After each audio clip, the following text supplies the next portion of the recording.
Chapter 1: The Capsule. The staging area for the B-Space elevator was a room of concrete, steel, and oppressive silence. It existed 3 levels below the Arctic tundra, insulated from the ceaseless wind that assaulted the surface installation. This deep, the air held a metallic chill and the constant, low hum of industrial ventilation. Dr. Kenna O'Connell tightened the strap on her hard hat. The bright yellow plastic felt foolish, a superficial defense against the 3 vertical miles of lithosphere she was about to descend. She was an auditor, dispatched by the parent consortium to review the operational integrity and environmental compliance of the B-Space project. The entire operation was a black hole in the quarterly budget reports. The numbers were clean, too clean, and the explanations for expenditures were sanitized into useless corporate jargon. "We maintain a strict departure schedule, Doctor," a smooth voice said. Marcus Varlin approached, holding 2 encrypted data pads. He wore the standard gray operational suit, yet he managed to make it appear tailored. Varlin was the site's special projects liaison, a title Kenna decoded as professional gatekeeper. He moved with an unnerving, fluid economy, his smile never quite reaching his eyes. "The pre-descent checks are complete," Varlin continued. "Chief Kagan and Engineer Vance are waiting for us." Kenna adjusted the heavy diagnostic kit on her shoulder. "My audit specifies unrestricted access, Marcus. The data you sent the consortium omitted all telemetry from the shaft itself." "Security protocols," Varlin replied, gesturing toward the elevator. "The shaft is a restricted zone. Everything is monitored. You will see the compliance records when we reach the facility." The elevator was not a cage, it was a capsule. Designated DSV-7, it was a massive cylinder of polished, scarred metal suspended from a cable complex thick as a man's torso. It sat nested in the staging bay, its hydraulic seals hissed open, revealing a pressurized interior. Chief Jorik Kagan stood rigid by the doorway. He was a large man built of solid right angles, his face a mask of procedural severity. His security uniform was crisp, his sidearm holstered securely. He nodded once at Kenna, a curt dismissal rather than a greeting. "Doctor, sir," Kagan addressed Varlin. "The engineer is cycling the interior pressure." Kenna stepped past Kagan, crossing the threshold onto the ribbed metal floor. The interior was larger than she anticipated, the size of a small research laboratory.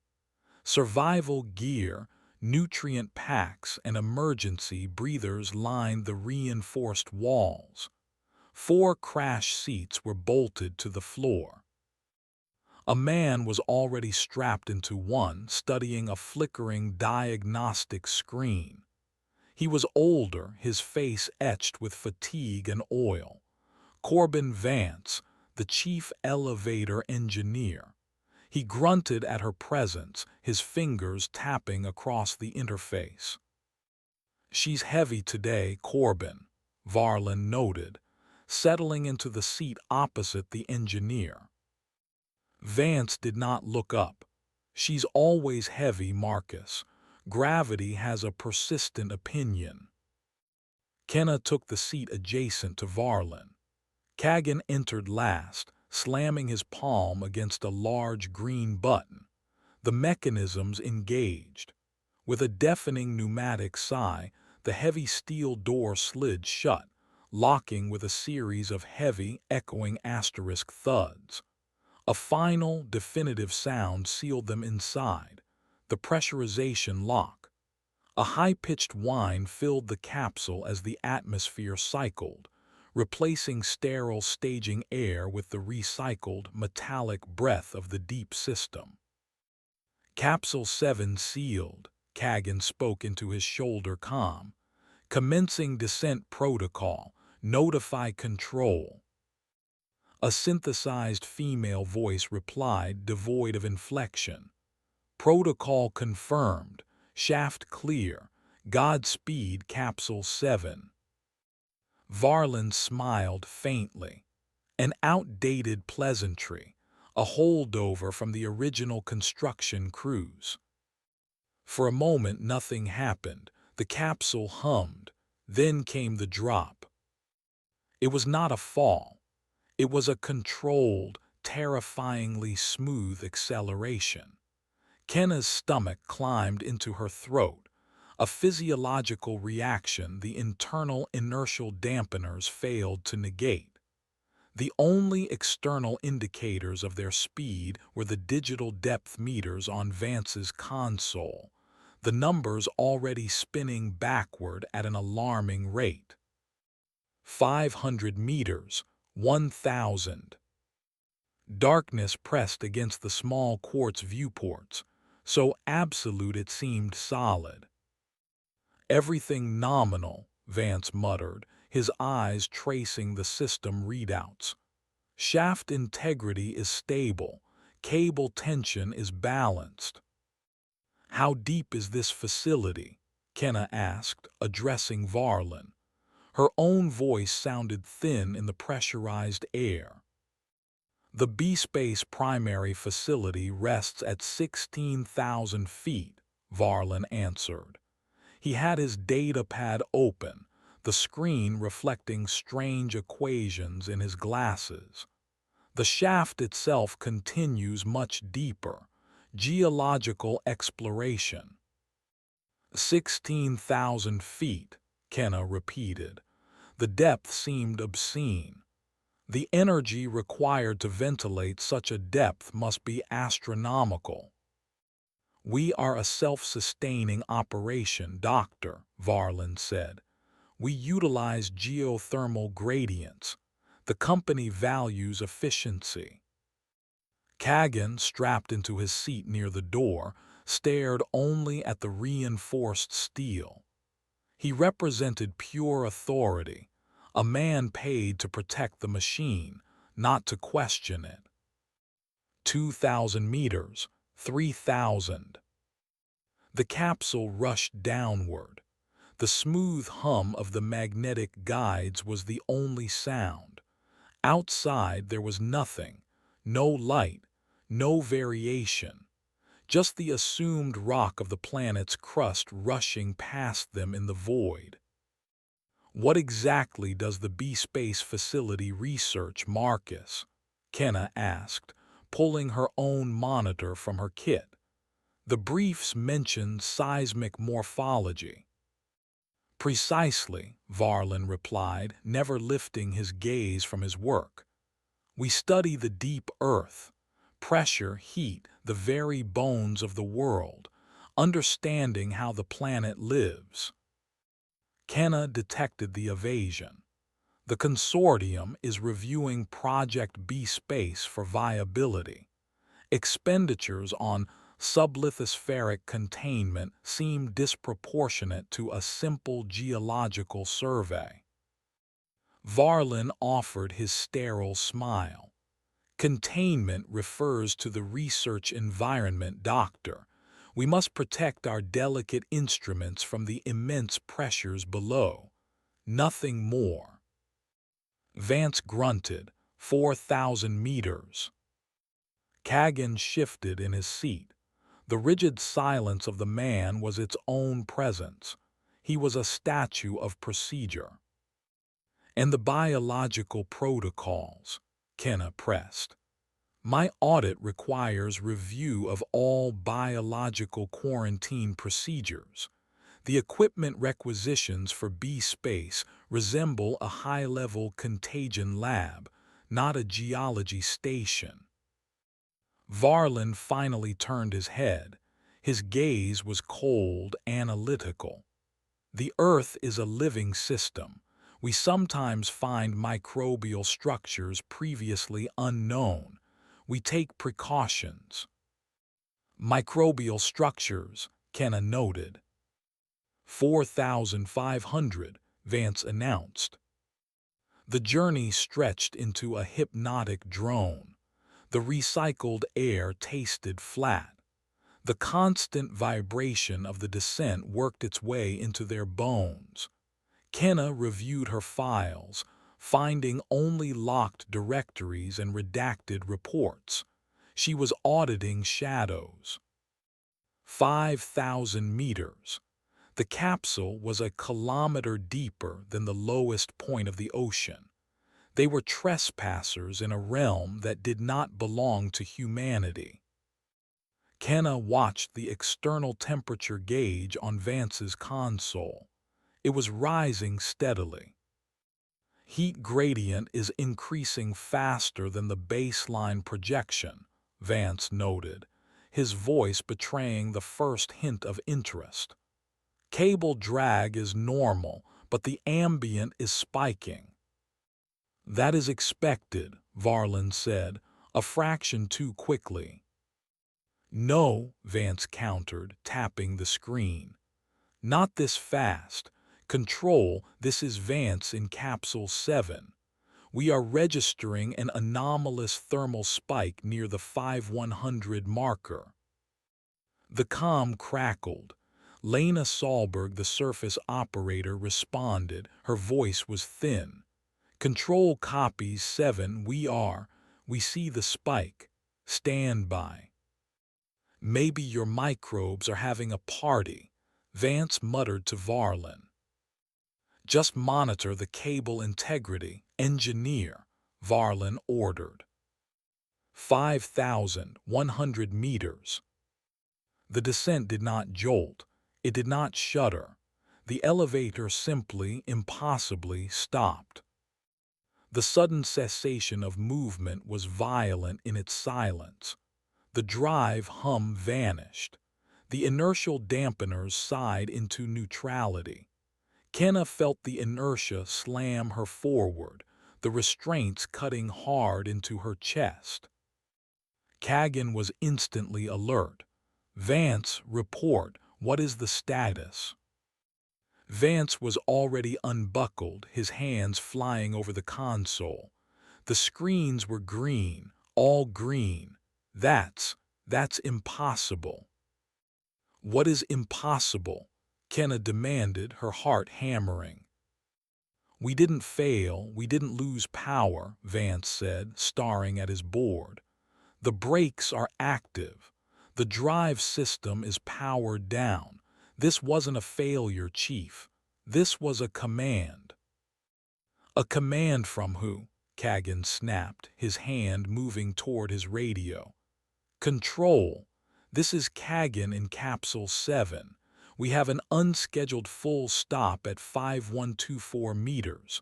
Authorize emergency override. Confirm. The radio hissed. Static replied. Control, respond, Kagan shouted. The radio sputtered. Lena Sahlberg's voice broke through the noise, high and strained. 7, we show you stopped. We did not issue the command, we are locked out. The system is not responding. Useless, Kagan snarled. He slammed his fist against the manual release lever for the brakes. The lever did not budge. Locked solid, Vance bypassed the safety lockout. I am trying, Vance hissed, typing furiously. The system is refusing the authorization. Someone or something issued a level 0 halt. Only Director Valerius can. A sound interrupted him. It came from outside the capsule. It was not the sound of rock shifting or machinery failing. It was a scratch, a deliberate, rhythmic asterisk scrape asterisk, like metal claws dragging slowly down the capsule's hull. Kenna stopped breathing. Kagan drew his sidearm. The movement was fluid, practiced. He pointed the weapon at the reinforced door. Vance, external floodlights, now. The lights are on, Vance whispered. His face had gone pale. He pointed at a dark monitor above his console. The floods are active. The external cameras are functional, but there is nothing out there.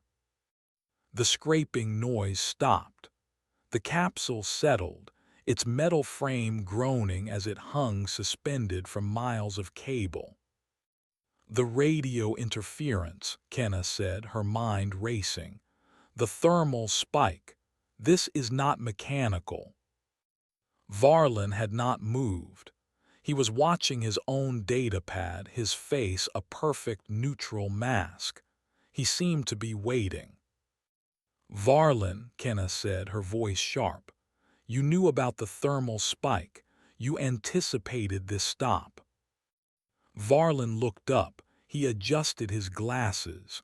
The protocols are complex, Doctor. This environment, it demands certain interactions. Interactions with what? Kagan demanded. The scraping returned, louder this time, coming from the top of the capsule. It was joined by another sound, a wet clicking, a chittering. Get the lights focused upward, Kagan ordered. Maximize magnification. Vance angled the external spot floods. The monitor, previously black, flickered. The high-intensity beams cut through the absolute darkness of the shaft, illuminating the rock wall 50 yards away. The wall was not empty. It was moving. Shapes, pale and segmented, swarmed the rock. Hundreds of them, thousands. They resembled insects, but insects built on a nightmare scale, the size of large dogs. They were crawling, agitated by the light, their bodies glistening. What are they? Kenna whispered, bile rising in her throat. Kagan stared at the screen, horrified. Pests. They should be dead. The facility protocol involves regular sonic purging of the shaft. They are not pests, Chief, Varlin said softly. A new shape emerged on the monitor. It crawled from the swarm, moving directly toward the capsule's external camera. It was larger. It possessed a different shape. While the smaller creatures were all legs and armor, this one was upright, almost humanoid in its posture, balanced on 4 rear limbs while 2 larger, scythe-like arms hung near its front. Its head was a complex mass of interlocking, twitching mandibles surrounding a dark, wet cavity. The thing paused, staring directly into the camera lens. It seemed to perceive them. It tilted its head, and the wet clicking intensified. It is the celebrant, Varlin breathed. Kenna tore her gaze from the monitor to stare at the executive. Celebrant, you know what that is. This stop was deliberate. You brought us here. Varlin slowly closed his datapad. He looked at Kagan, then at Kenna, and finally at Vance. His calmness was the most terrifying thing in the capsule. We are not an auditing team, Doctor, Varlin stated, his voice devoid of any emotion. We are not a maintenance crew. The mandibled celebrant on the screen lifted one of its scythe-like arms. It touched the camera lens. The image dissolved into screaming static. A moment later, a heavy, deafening asterisk bang impacted the capsule roof, shaking the entire structure. "This," Varlin finished, steadying himself as the capsule swayed violently, "is an offering." Chapter 2: The Procedure. The reverberation from the impact on the roof sent a tremor through the floor plates. A fine dust, shaken from some unseen crevice in the ceiling, drifted down through the sterile air. The capsule swayed on its cable, a pendulum in a chasm of absolute night. Jorik Kagan's weapon was up. The pistol's black polymer frame seemed to absorb the faint light from the consoles. It was aimed squarely at Marcus Varlin's chest. Kagan's knuckles were white, his arm a rigid bar of muscle and bone. "Explain," Kagan demanded. His voice was a low growl stripped of its procedural calm. "Explain what an offering is, now." Varlin did not flinch. He did not raise his hands. He simply watched the security chief, his expression one of mild disappointment, as if correcting a subordinate who had misunderstood a simple directive. "It is exactly what it sounds like, Chief Kagan," Varlin said, his tone even. "A gift, a transaction. We provide the hive with a stimulus. In return, the hive remains within its designated territorial boundaries. It does not expand upward. It does not breach the surface installations." "Stimulus." Kenna's voice was sharp, cutting through the tense air. "You are saying you feed it people." "The hive is not a simple biological entity," Varlin corrected, turning his analytical gaze to her. "It does not feed in the conventional sense. It studies. It observes. It is drawn to complex consciousness. The presence of sentient life focuses its collective attention. That focus is what contains it." Another tremendous bang struck the capsule, this time against the side. The structure groaned in protest. Corbin Vance stumbled from his console, catching himself against a bulkhead. "Structural integrity is at 98%, Vance gasped, his eyes wide with terror. "But something is coating the hull, a chemical agent, corrosive." He pointed a trembling finger at a schematic on his screen. Tiny, angry red dots were blooming across the wire-frame image of the capsule. "It's eating through the goddamn metal." Kagan's aim did not waver. "Turn this elevator around, Varlin. Give the order." "I cannot," Varlin replied simply. "This sequence, once initiated, cannot be aborted from within the capsule. It is a failsafe. Procedure 734 is designed to be absolute." "Procedure 734, Kenna pushed, stepping forward. "That was the project designation for the new ventilation shafts. It was a construction budget." "A useful fiction for the consortium's auditors," Varlin said, a flicker of pride in his expression. "In reality, it is Procedure 734, appeasement offering. It is triggered automatically when certain biosignatures from the hive are detected reaching a critical expansion threshold past a predetermined depth. Today is that day." The pieces clicked into place in Kenna's mind, forming a monstrous mosaic. The suspicious budget, the redacted reports, the biological containment requisitions, her audit, her presence. "My mission," she said, her voice dropping. "My audit was a pretext. You needed an outsider, someone whose disappearance wouldn't raise questions within the internal roster." Varlin gave a slight nod. You are intelligent, doctor. The consortium required a compliance report. We required a quorum for the procedure. Our needs aligned. Kagan took a step forward, pressing the barrel of his pistol into the fabric of Varlin's suit. My men, my teams that patrol this shaft, the accidents over the years, was that you? Was that this procedure? Some were, Varlin admitted without remorse. Operational necessities. The hive requires periodic reinforcement of the arrangement. Your service record and that of your men has been exemplary.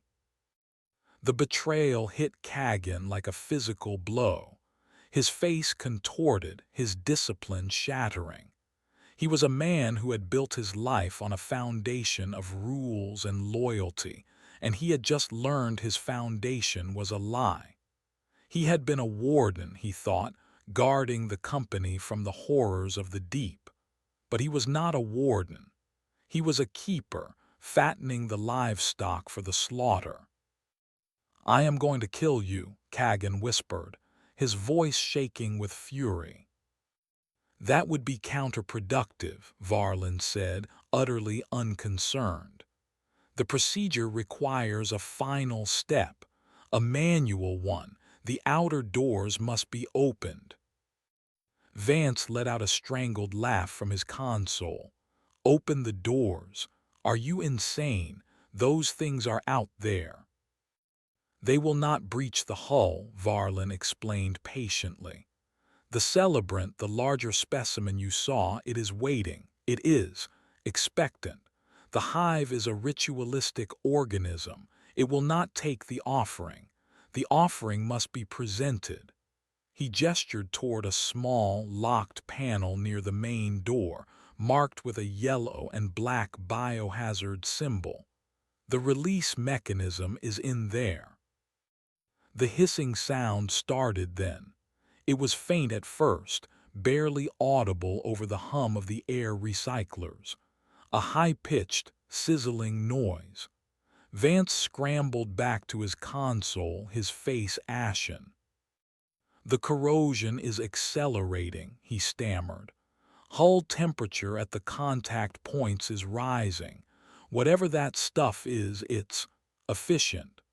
The red dots on the schematic were growing, spreading like a disease. The work of the hull weavers, Varlin commented idly, as if observing a science experiment. Specialized organisms, quite fascinating. Suddenly the air in the capsule changed. It grew heavier, thicker. A strange, sweet, cloying odor like rotting orchids and ozone filled Kenna's nostrils. She saw a faint shimmer in the air near a sealing vent, a heat haze that had no source. What is that smell? Kagan barked, his eyes darting around the small space. Glimmer motes, Varlin answered. Psychotropic spores released by the hive. They can permeate the ventilation filters. They induce sensory alterations, paranoia, hallucinations. It helps to pacify the offering, make the process smoother. Kenna's mind, the mind of a scientist, fought against the rising panic. How do you know all this, Marcus? How do you know so much detail? Varlin reached into his suit and pulled out a small, metallic object. It looked like a high-tech inhaler. He placed it to his lips and took a deep breath. Because I have observed 3 prior procedures from the safety of control, he said, exhaling slowly. This is a filter for the spores, a perquisite of my position. I am here to ensure the procedure is completed correctly. I am the efficient. The sheer, calculated evil of it stole the air from Kenna's lungs. He had an antidote. He was immune to the psychological assault, a calm predator in a cage with his panicked prey. A section of the wall near Vance's console began to discolor. The smooth gray metal darkened to a bruised purple, a web of black cracks spreading from a central point. A thin wisp of acrid smoke curled into the cabin from the blistered surface. "Wall integrity is at 40% and dropping," Vance screamed. "It's going to come through." "It will not," Varlin insisted. "The celebrant will not permit a messy breach. It is waiting for the door." "And if we don't open it?" Kenna challenged, her voice trembling but firm. Varlin's empty smile returned. "Then the hull weavers will continue their work. The capsule's structural integrity will eventually fail. The fall from this height will be conclusive. Either way, the hive receives its stimulus. But the company prefers the cleaner option. It makes salvaging the capsule easier." He looked directly at Kagan, at the gun pressed into his chest. "Your choice, Chief. A quick death for one or a prolonged, terrifying one for all. What does your procedure manual say about that?" Kagan's face was a war of impulses. His duty, his rage, his terror. He was a man cornered by his own life's code. He cocked the hammer of his pistol. The click was deafening in the strained silence. "There is another option," Kagan growled. Varlin's expression remained unchanged. He did not believe it. He saw only a cornered animal, and he was the handler. He held up a small, metallic keycard. "This is the key for the release panel," he said calmly, holding it out between two fingers. "The choice is yours to make, but the procedure has a schedule, and we are falling behind." He offered the key not as a surrender, but as a temptation. An invitation to fulfill a purpose they never knew they had. Outside, the hissing of the acid grew louder, a serpent's promise of the inevitable. The capsule hung in the abyss, a coffin waiting for a command to open. Chapter 3: The Siege. The keycard dangled from Marcus Varlin's fingers, a sliver of silver in the dim cabin light. It was a symbol of their damnation, and he offered it as if it were a key to salvation. Jorik Kagan stared at it, then back at Varlin's placid face. The man's calm was a calculated insult, a denial of their personhood. They were not people to him. They were variables in a corporate equation. "There is no we," Kagan snarled, pressing the pistol harder against Varlin's sternum. "There is you, and there is us. Vance, is there any way to get us moving, any way at all?" Corbin Vance, hunched over his console, shook his head. Sweat beaded on his brow, dripping onto the screen. "The system is in a level 0 lockdown. It's a complete system paralysis. I can't override it from here. It's like trying to start a car with no engine." "Then find one," Kenna snapped, her own fear transmuting into a desperate, focused energy. "Think Corbin, schematics, backups. There has to be a manual system, a failsafe for the failsafe." "There is," Vance said, his fingers flying across the keypad, pulling up blueprints of the capsule. "A secondary power conduit. It bypasses the main command system and shunts power directly from the battery reserves to the emergency ascent winch. It's a last resort, a brute force option." "So do it," Kagan ordered. "It's not that simple," Vance shot back, frustration cracking his voice. "The conduit is behind an insulated plate in the main engineering panel, I have to physically access it, disconnect the primary, and manually connect the secondary.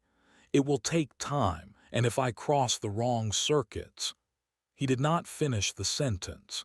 He did not need to. They would be a dead box falling through the earth. The sizzling sound intensified. The discolored patch on the wall was now the size of a dinner plate, glowing with a dull, cherry-red heat from the chemical reaction outside. The smell of superheated metal and ozone was overpowering. "How much time?" Kenna asked, her gaze fixed on the glowing wall. 10 minutes, 15 if I'm lucky, Vance said. I need cover, I need light, I can't be distracted. You have it, Kagan said. He kept his pistol trained on Varlin but shifted his body slightly, positioning himself between the corporate official and the engineering panel. Kenna, get him your diagnostic light. Kenna fumbled in her kit, her hands clumsy with adrenaline. She produced a powerful, handheld lamp and clicked it on, bathing the engineering panel in a stark white beam. Vance was already there with a magnetic driver, unscrewing the plate's bolts. Varlin watched the scene with detached curiosity. He lowered his hand, placing the keycard on a small ledge beside him. A commendable effort, he said. Futile, but commendable. You are delaying the inevitable and making it more unpleasant for yourselves. Shut up, Kagan ordered without looking at him. The first bolt came free. Vance worked with a desperate speed, his breath coming in ragged bursts. The air was getting thicker.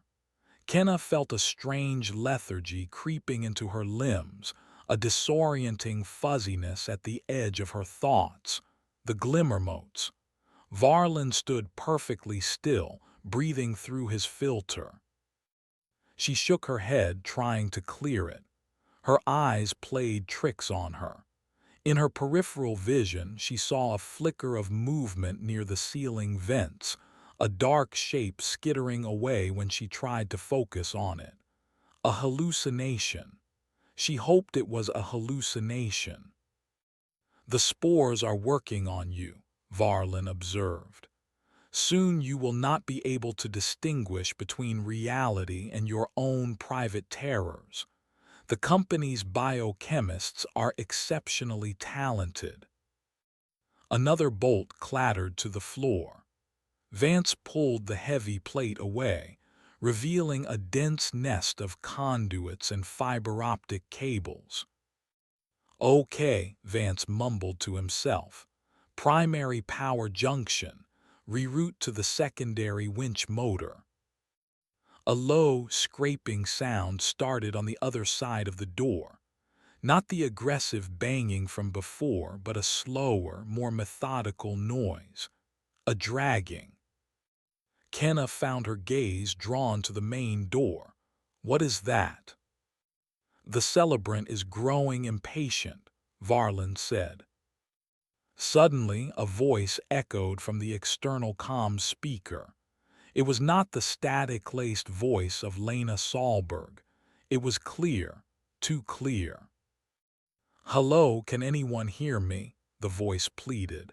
It was a woman's voice laced with panic. This is Maintenance Team 3. Our lift is offline. We are trapped in the shaft above you. Please respond. Kagan froze. Control, confirm identity of Maintenance Team 3, he said into his comm, a reflex action. Only static answered. They're lying, Kenna said, her voice a harsh whisper. It's a trick. Please, we have an injured man down here, the voice cried. The creatures are everywhere. We can hear them. Open your door. For God's sake, help us. It sounded so real. The terror in the voice was pitch perfect. Kagan's face was a mask of conflict. His entire life had been about responding to distress calls, about protecting company personnel. The instinct was etched into his soul. "It is the echo chanters," Varlin explained, a hint of academic interest in his tone. "They possess remarkable vocal mimicry. They can replicate voices they have heard through the comms system, an effective psychological tool." As if to prove his point, the voice changed. It became that of a small child sobbing. "Daddy, I'm scared, Daddy, let me in." Kagan flinched as if struck. His knuckles, wrapped around the grip of his pistol, were bloodless. "Don't listen, Jorik," Kenna urged, her own heart pounding. "It's not real, focus on Vance." The sizzling from the wall suddenly escalated to a sharp hiss. A tiny, glowing hole, no bigger than a pinprick, burned through the metal. A jet of foul, greenish vapor shot into the cabin, smelling of burnt chemicals and decay. "Breach," Vance yelled, recoiling from the panel. "We have a breach." The small hole began to widen. The metal around it dissolved like sugar in water, curling back on itself as the hull weaver's acid did its work. "Almost there," Vance grunted, forcing himself back to the wiring. He worked with frantic, clumsy haste, his hands shaking violently. "Just have to connect this." The child's voice from the comm speaker screamed, a high, piercing shriek of agony that cut through the cabin. "It's got me. Daddy, help me." Kagan cried out, a raw, wounded sound. He squeezed his eyes shut, his training and his instincts locked in a death grip. He was a statue of indecision, his pistol wavering between Varlin and the door. Varlin watched him, a slight, knowing smile on his lips. He was enjoying the spectacle. He was watching a man's soul being methodically dismantled. The hole in the wall was now the size of a coin. Through it, Kenna could see movement, a pale, chitinous leg twitching, probing the opening. "Done," Vance shouted. He slammed a heavy, insulated connector into a port. A shower of sparks erupted from the panel. The capsule's primary lights flickered and died, plunging them into near-total darkness, illuminated only by Kenna's lamp and the glowing red patch on the wall. A new sound filled the space, the deep, powerful hum of a massive motor engaging. "I did it," Vance cried, a note of triumphant disbelief in his voice. "The emergency winch is powered." For a heartbeat there was hope. The capsule lurched not down but up. It moved a foot, 2 feet. A groan of tortured metal echoed from above as the winch strained against the locked primary brakes. Then, with a sound like a thunderclap, something massive and heavy landed on the roof of the capsule. The upward movement ceased instantly. The winch motor screamed, its pitch rising to an unbearable shriek as it fought against an immovable object. "It's on top of us," Vance yelled. "The big one, the Celebrant, it's too heavy, the motor can't lift it." Sparks rained down from the ceiling. The motor howled, then died with a final, pathetic cough. The capsule fell the few feet it had gained, landing with a jarring crash that threw them all to the floor. The emergency power died. The only light was the malevolent red glow from the widening hole in the wall. Varlin, picking himself up, smoothed his suit. He looked down at the others, his face cast in the hellish red light. "As I said," he stated, his voice echoing in the sudden, profound silence. "A commendable, futile effort. Now, about that door." Chapter 4: The Confession. The silence that followed the motor's death was a physical presence. It filled the dead capsule, thick and suffocating, broken only by the steady, venomous sizzle from the dissolving wall. The glow from the breach painted the interior in shades of blood and rust. In that crimson twilight, the faces of the passengers were warped into demonic masks. Corbin Vance lay on the floor, curled into a ball, his hands over his head. He was muttering, a continuous, incoherent stream of prayers and technical specifications. His brief moment of triumph had been crushed, leaving only abject despair. Jorik Kagan pushed himself to his feet. The fall had knocked the pistol from his hand. It lay on the ribbed metal floor, halfway between him and Varlin. For a long moment, neither man moved. The gun was the only piece of power left in the capsule, and it was up for grabs. Kenna scrambled for it first.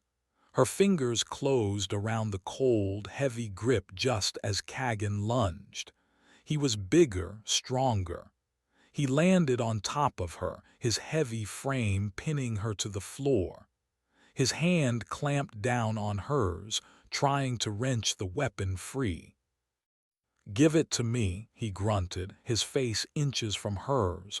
His breath was sour with fear. "I can end this. I can end him." "And then what?" Kenna gasped, struggling beneath his weight. "We die anyway, we need to think."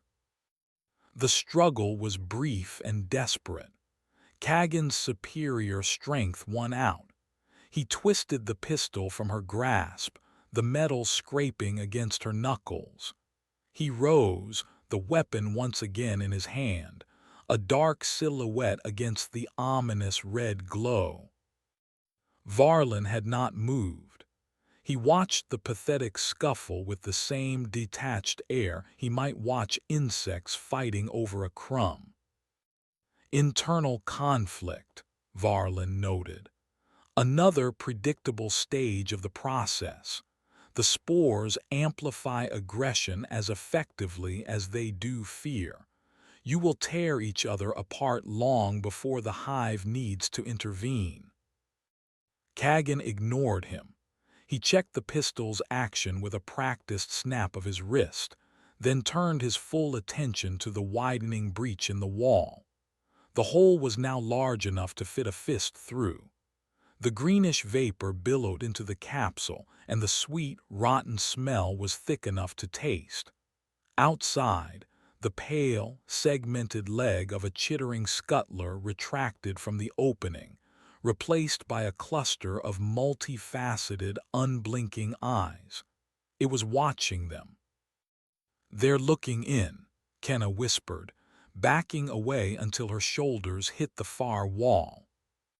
"They are assessing," Varlin corrected. "Calculating. They are far from mindless beasts, Doctor. They have a society, a hierarchy, a purpose." Kagan walked slowly toward the breach. He raised the pistol, aiming into the glowing hole. "If I shoot it, will more come?" "Of course," Varlin said. "They will interpret a direct attack as a breach of the procedural contract. The celebrant will no longer wait for the door to be opened. They will swarm. They will tear this capsule apart like a wet paper bag." "So we do nothing," Kagan snarled, turning from the hole. "We just sit here and wait for them to melt their way in, or for you to convince one of us to commit suicide." "The procedure is not suicide, Chief," Varlin said, his voice taking on a didactic, almost condescending tone. "It is a sacrifice. There is a profound difference. Suicide is an act of despair. Sacrifice is an act of purpose. One life, or in this case a few, are given to preserve the integrity of the entire B-Space project, and by extension, the safety of the thousands of employees on the surface. Safety, Kenna laughed, a harsh, broken sound. You call this safety? You have a monster living in your basement and your solution is to feed it every so often. A pragmatic solution, Varlin countered. When we first drilled this shaft, we did not find a geological formation. We found a mature ecosystem, a civilization of a sort. We tried to eradicate it. We used explosives, neurotoxins, sonic weaponry. We sent down entire security divisions. Chief Kagan, you have seen the casualty reports from those early years. They were extensive. Kagan's face was grim. I saw the caskets. They told us it was tunnel collapses, equipment malfunctions. More useful fictions, Varlin confirmed. The hive adapted to every weapon we used against it. It learned. It grew stronger. It began to push upward.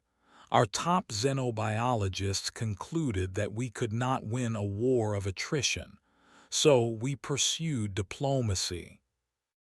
Diplomacy, Vance whimpered from his corner. You call this diplomacy? This is what their diplomacy looks like, Varlin stated. We learned through costly trial and error what they wanted, what focused their attention. It was not food, it was not territory, it was consciousness. They are drawn to it, intrigued by it. When we introduced a subject, a volunteer at first, a condemned corporate criminal from our off-world operations, the hive's upward expansion ceased. It gathered it, contemplated. We established a protocol. An offering, presented at regular intervals, or whenever their territorial expansion became aggressive. It has worked for 15 years. He was confessing to a series of murders, of calculated human sacrifices, with the dispassionate air of an accountant reviewing a ledger. He was proud of this monstrous system. He saw it as elegant, efficient. So the research facility, Kenna said, connecting the final dots. The geology, the seismic studies, it's all a lie. The entire 16,000-foot facility is nothing but an altar, a cage to contain this thing, with you as its high priests. A rather melodramatic, but not entirely inaccurate assessment, Doctor, Varlin allowed. The capsule shuddered. A deep, resonant vibration pulsed through the structure, seeming to come from the very rock of the shaft itself. It was not an impact. It was a hum, a thrumming that vibrated in their bones and teeth. What is that? Kagan demanded, steadying himself. Varlin's calm finally broke. A flicker of something, not fear but perhaps concern, crossed his features. He checked a small sensor on his wrist. That is unexpected. What is it? Kenna pressed. It is a low-frequency broadcast. From the hive, Varlin said, his eyes narrowing. A signal of discontent. The celebrant is displeased. The procedure has been delayed too long. You have disrupted the ritual. The thrumming intensified. The glowing hole in the wall pulsed with the vibration, and the chittering sound from outside rose in volume and pitch, becoming a frantic, agitated symphony of clicks and screeches. The scuttler's eyes vanished, replaced by a frenzy of movement. It is rescinding its part of the bargain, Varlin murmured, more to himself than to the others. It is no longer waiting for the door. He was wrong. The celebrant was not waiting. It had been acting. From the main door came a sound that was not a scrape or a bang, but the high-pitched shriek of tortured metal. Kenna looked over and saw the thick, reinforced steel begin to buckle inward at the center, as if an immense, hydraulic press were being applied to the other side. The door, their last solid defense, was being bent, crushed. "The key card," Vance screamed, uncurling from his ball of terror. He pointed a shaking finger at the silver sliver Varlin had placed on the ledge. "Use the key card. Open the side hatch. Give it what it wants." "No," Kagan said, his voice firm. He raised his pistol and aimed it at the buckling door. "What are you doing?" Kenna yelled. "Varlin said shooting would make them swarm." "He said shooting a scuttler would," Kagan corrected her, his eyes narrowed in concentration. "He said nothing about shooting the door controls." The center of the door was now a concave bowl, the metal groaning as its structural limits were breached. "That is a foolish gesture, Chief," Varlin said, a new urgency in his voice. "You will accomplish nothing." "It's better than doing your dirty work for you," Kagan spat. He fired. The gunshot was apocalyptic in the confined space. The muzzle flash was a blinding white star, the report a physical blow that left their ears ringing.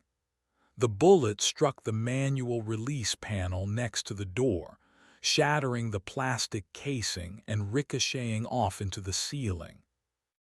And then the lights came on. Not the dim, red emergency glow, but the full, brilliant, white primary lights of the capsule. The dead consoles flickered to life. The air recyclers were at full power. On the main screen, the image from a rear-facing external camera appeared, showing the dark shaft receding below them.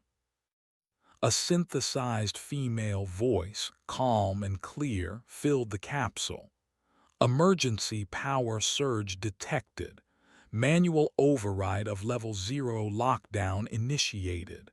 Ascending." The capsule lurched. They were moving upward. For a moment, a wild, impossible surge of hope electrified the air. Kagan stared at the shattered panel, then at his gun, a look of utter disbelief on his face. "I don't understand," Vance stammered. "A gunshot can't." "The bullet," Kenna said, her mind racing to catch up. "It must have struck the secondary power junction Vance connected. It created a direct short, bypassing the lockdown command entirely. A 1 in a million shot." They were going up. The capsule was ascending, gaining speed, leaving the hissing, chittering horror behind. Varlin was the only one who wasn't celebrating. His face was a mask of cold fury. He looked at Kagan with pure, undiluted hatred. "You have no idea what you have done," he hissed. The capsule continued its ascent, 5,000 meters, 4,900. And then the screaming started. It came not from the comms but from above, from the roof. The celebrant, it was still with them. It was riding the capsule to the surface. Chapter 5: The Stowaway. The ascent was a new kind of terror. Before, they were a stationary target in the dark. Now they were a missile, hurtling upward with a monster clinging to their backs. The scream of the mandibled celebrant was a constant, piercing shriek that resonated through the capsule's hull, a sound of pure fury that no amount of insulation could block. It was a physical violation, a blade of sound scraping against their nerves. Corbin Vance was at his console. his earlier despair replaced by a frantic, desperate focus.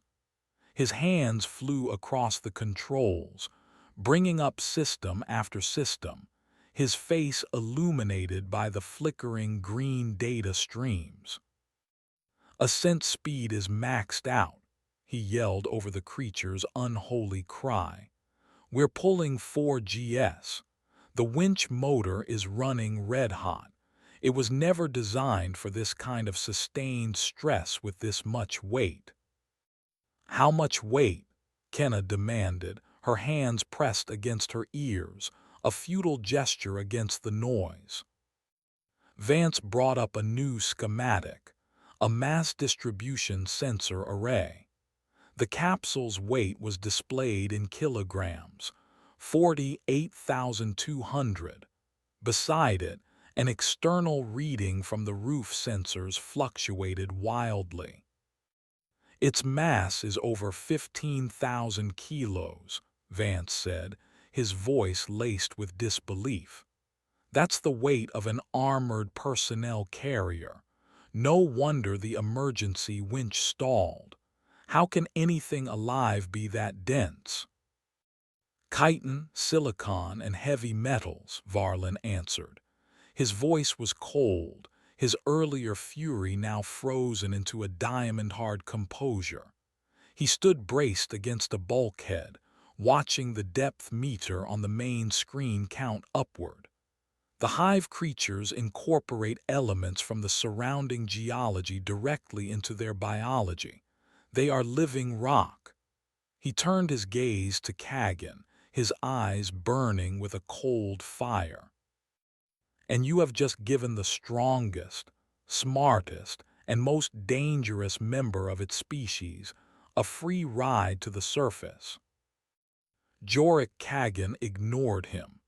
He was reloading his pistol, his movements economical and precise, a man falling back on the only training that made sense in a world gone mad.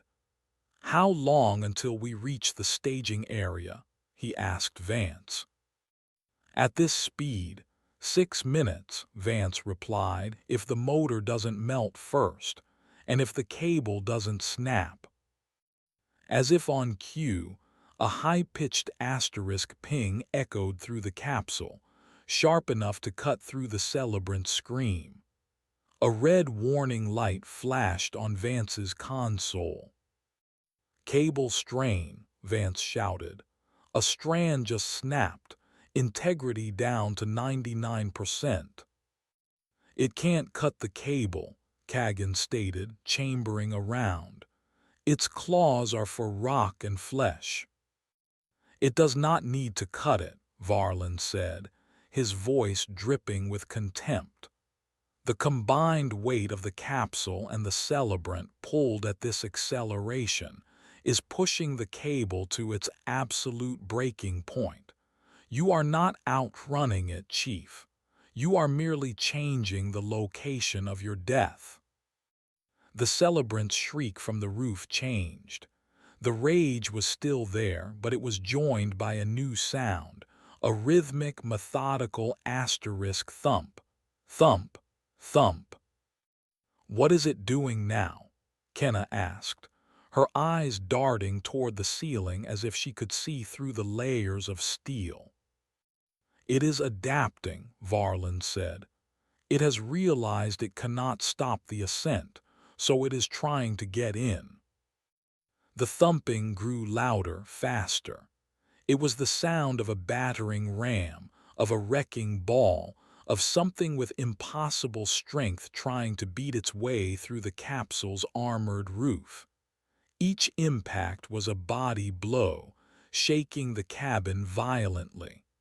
A hairline crack appeared in one of the quartz viewports. Ping, another cable strand snapped. 98%, Vance cried out. Kagan raised his pistol and fired a single, deafening shot into the ceiling. The bullet ricocheted, leaving a deep gouge in the metal, but the thumping from above didn't even pause. "Don't waste your ammunition," Varlin chided. The dorsal armor of the capsule is nearly a foot thick. You are doing nothing. Then I'll shoot you instead, Kagan growled, wheeling around and aiming the weapon back at Varlin. Give me one good reason why I shouldn't. Because I am the only one who knows the surface protocols, Varlin answered without hesitation. When this capsule arrives at the staging area, what do you think happens? Do you imagine a welcome party? The moment Control lost contact and detected an unsanctioned ascent, they would have initiated Protocol 9, compromised asset containment. The staging area will be sealed. The air will be vented. A tactical response team will be waiting with weapons far more effective than your sidearm. Your only chance of survival is for me to personally rescind that order. You are lying, Kagan said, but the conviction in his voice wavered. Varlin's explanation was horribly, bureaucratically plausible. Am I? Varlin countered. Why do you think I was sent down here? Why an executive and not just a low-level functionary? Because my authority is required to manage these unpleasantries. I am the system's failsafe. Kill me and you guarantee your own deaths, one way or another. The capsule gave a violent shudder. The thumping from above stopped, replaced by a terrible grinding noise, the sound of immense pressure being applied to the hull. It's found a seam, Vance whispered, staring at a structural integrity schematic. The emergency access hatch on the roof. It's trying to pry it open. That hatch is secured by 4 internal hydraulic bolts, Kagan said. It can't be opened from the outside. It is not trying to open it, Varlin corrected, a grim satisfaction in his voice. It is trying to rip it out. Ping, ping, 2 more strands broke in quick succession. 96%, Vance yelled. The cable is starting to unravel. We are losing integrity fast. 2,000 meters to the surface. 1,500. The grinding from the roof intensified. A deep, groaning sound echoed through the cabin as the metal of the hatch began to deform under the strain. A single drop of dark, viscous liquid, not water, dripped from the center of the hatch's locking mechanism. We have to do something, Kenna said, her scientific mind desperately searching for a solution, a variable they could control. Vance, can you electrify the hull? No, Vance shot back. The outer skin is insulated. Even if I could, shorting the system now would kill the winch motor for good. We'd be dead in the water. Can you vent atmosphere from the outside? Negative. All external systems are locked out. The celebrant on the roof gave a triumphant, guttural roar. A loud asterisk crack echoed through the capsule, and the emergency hatch visibly buckled downward, its edges twisted and bent. The central locking wheel began to turn, slowly, impossibly, forced by the sheer brute strength being applied from the other side. It's getting through, Kagan shouted. 1,000 meters, less than a minute to the surface. Varlin pushed himself off the wall. This has gone on long enough. Your sentimental heroics have jeopardized the entire facility. It is time to conclude this. He moved with startling speed. He lunged not at Kagan or the gun, but at a red emergency lever set into the wall, labeled Halon Fire Suppression. Kenna saw his intent a second too late. No, she screamed. Varlin yanked the lever down. It was not fire suppression gas that filled the cabin. A thick, yellowish vapor erupted from vents in the ceiling and floor. It was dense, choking, and carried a sharp, anesthetic smell. "Nerve gas," Kagan coughed, his eyes watering instantly. "He's trying to kill us all." "A non-lethal sedative," Varlin corrected, pulling a small rebreather from an inner pocket of his suit and fitting it over his mouth and nose. "Standard riot control agent for the lower facility. It will render you unconscious in 30 seconds, long enough for me to regain control of the situation before we reach the surface." Kenna's lungs burned. Her vision began to swim, the bright lights of the capsule blurring into a meaningless smear. She felt her knees buckle. Kagan stumbled, his pistol clattering to the floor for a second time. Vance collapsed over his console, unconscious. Through her darkening vision, Kenna saw Varlin calmly step over Kagan's twitching body to retrieve the fallen pistol. He checked the action, his movements efficient and composed, even as the capsule rocketed upward, and the monster on the roof continued to tear its way inside. He was in control again. The chaos was his element. He moved toward the comms panel, intending to call the surface, to rescind the containment protocol and prepare his own narrative of the events. But he had forgotten one thing. He had accounted for the humans. He had not accounted for the glimmermotes. As he passed the breached section of the wall, he took a breath. And even through his specialized rebreather, a few of the psychotropic spores, concentrated and thick from the direct vent, found their way into his system.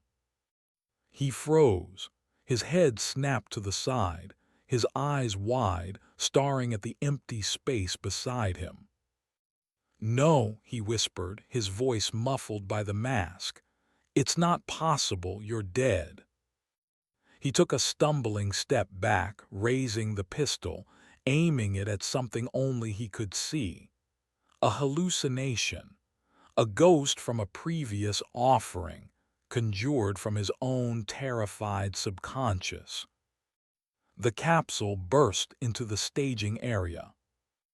With a final, tortured groan, the winch motor seized. The capsule slammed to a halt, its emergency brakes locking with a deafening screech of metal on metal. They were home. And just as they arrived, the emergency hatch on the roof, twisted and tortured, was ripped free from the capsule's frame.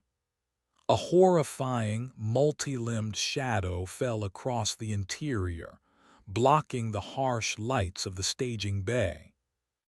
Varlin screamed, firing the pistol wildly at his personal demon, oblivious to the real one descending into the capsule behind him. Chapter 6: The Red Room. The first thing Kenna was aware of was the cold. It was a brutal, biting cold that leached the warmth from her limbs and burned in her lungs with every shallow breath. The sedative gas had left a metallic, chemical residue on her tongue. She coughed, a dry, racking spasm that sent a spike of pain through her head. She pushed herself up, her muscles screaming in protest. She was on the ribbed metal floor of the capsule. The main door was open, or rather, it had been torn from its hinges and lay twisted on the concrete floor of the staging bay. The interior of the capsule was a scene of carnage. Vance was slumped over his console, unmoving. Kagan was sprawled near the wall, a dark, glistening pool spreading from beneath him. And Varlin, Marcus Varlin, was in pieces. His body had been torn apart with a savage, methodical violence. One arm lay near the comms panel, his hand still clutching the rebreather mask. His torso was against the far wall, the gray operational suit shredded and soaked in blood. The sight was so grotesque, so absolute in its finality, that Kenna's mind simply refused to process it at first. A shadow fell over her. She looked up past the mangled doorway into the staging area. The mandibled celebrant stood there. It was larger than it had appeared on the monitors, a towering nightmare of black chitin and muscle.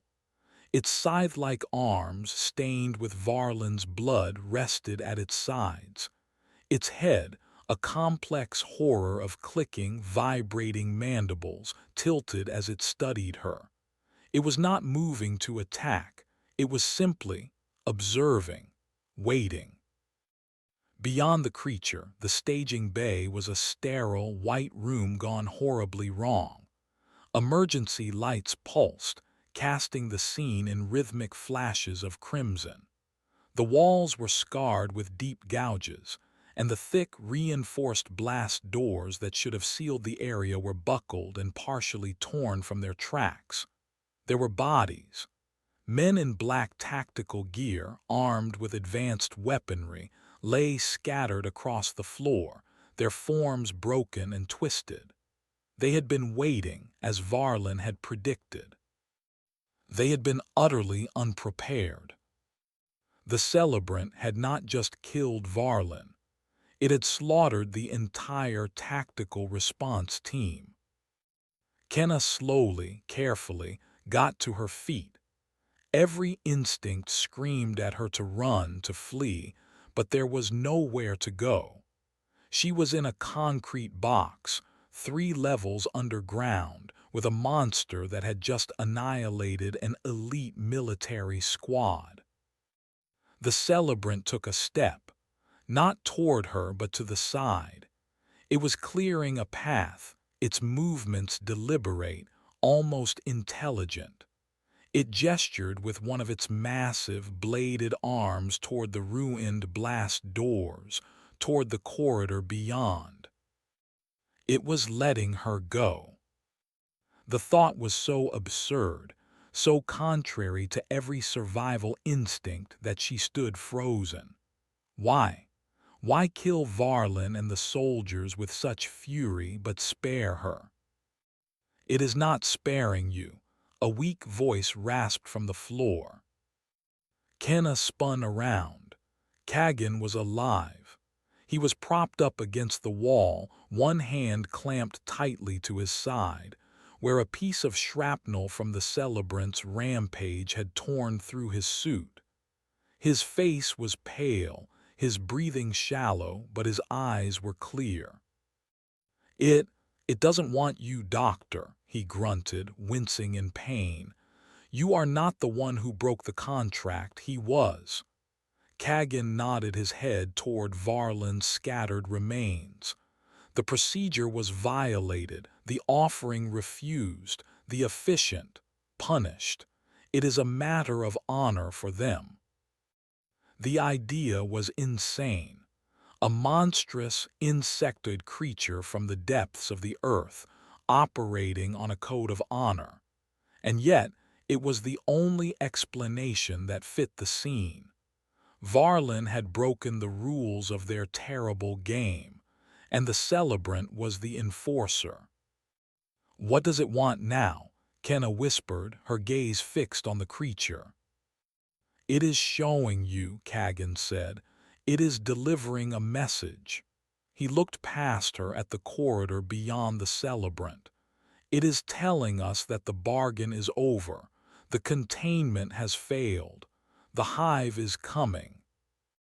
The celebrant let out a low, chittering sound, a series of clicks and whistles. It was not a threat. It sounded like language. It took another step back, melting into the shadows at the edge of the staging bay.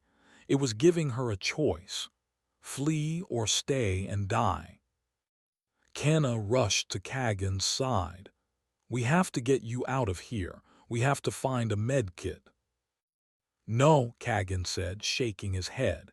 He pulled his hand away from his side, revealing a deep, grievous wound.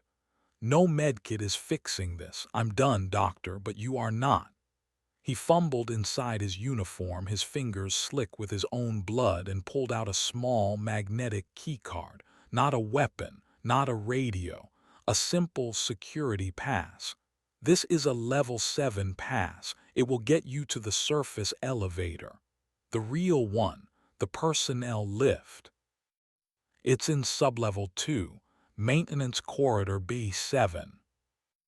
I am not leaving you, she insisted, her voice thick.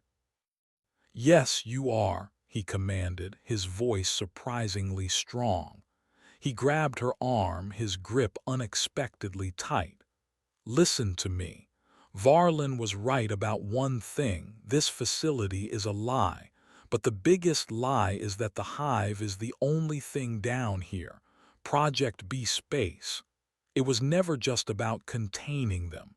It was about what they were containing. Kenna stared at him, confused. What are you talking about? The deep anomalies, Kagan rasped, his eyes losing focus.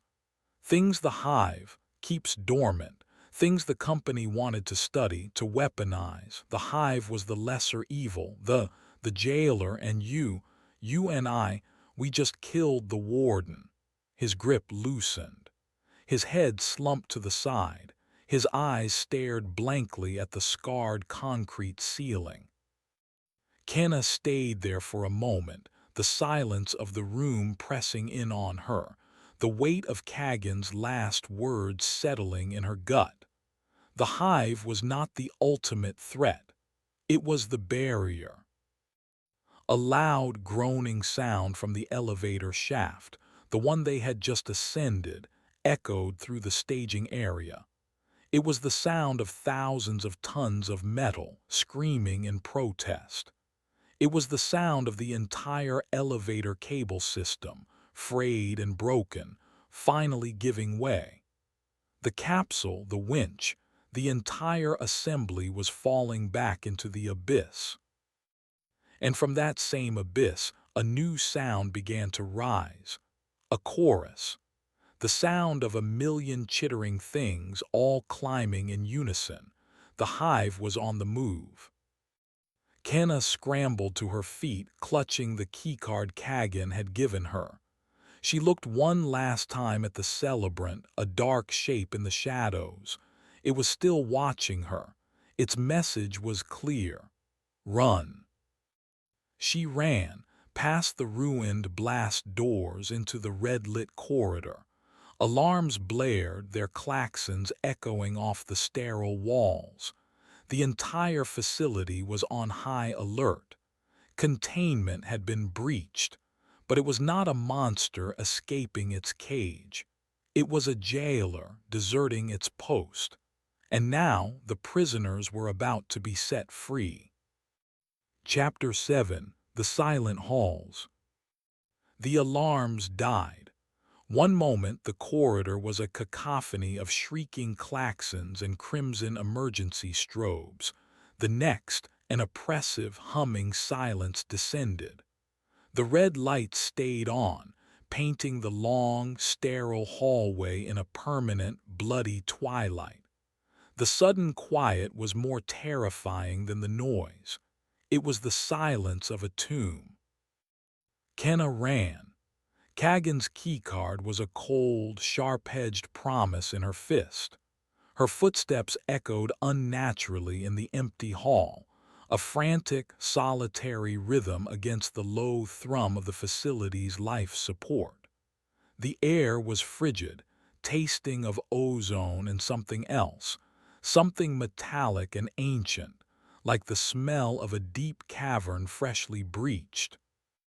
The corridor stretched before her, a perfectly engineered tunnel of white polymer panels and brushed steel. But the facility's sterile perfection was scarred. A heavy blast door was bent inward, its locking mechanism shattered. Further on, The remains of a robotic sentry drone lay in a heap of sparking wires and twisted metal. The celebrant had not been subtle in its exit. It had carved a path of pure destruction. Kenna risked a glance behind her. The corridor was empty. The chittering from the shaft had faded, replaced by the deep, resonant groan of the entire structure settling around her. She was alone, for now. Corridor B7, Sublevel 2. She was on Sublevel 3. She needed to find a stairwell or a service ladder. The main personnel lifts were probably locked down, but the keycard Kagan gave her was her only hope. She reached an intersection. A directory flickered on the wall, its screen cracked. SUBLEVL3. Staging Bay 1. Geocore LABS Access DENIED. Mess Hall/Rec Lounge. Stairwell 3C/Sector Maintenance. She took the direction of the stairwell, moving at a half-jog, her senses screaming. Every shadow seemed to writhe. Every ventilation grate seemed to hold a pair of watching eyes. The glimmer motes had left her paranoid, her own mind a treacherous landscape. She kept seeing phantom movements in her periphery, the quick skittering of a scuttler that vanished when she turned her head. The door to the stairwell was a heavy, fireproof barrier. She pressed the keycard to the panel beside it. The light turned green with a soft chime. The door hissed open. The stairwell was a vertical shaft of raw concrete and steel mesh stairs, ascending into darkness and descending into a deeper gloom. A single, caged bulb cast a weak, yellow light on the landing. She chose up. The climb was grueling. The stairs clung to the wall, spiraling upward. Each footstep was a loud metallic clang that seemed to scream her location into the silence. She paused after 2 flights, her lungs burning, and listened. There was a sound from below, not the insectoid clicking of the hive.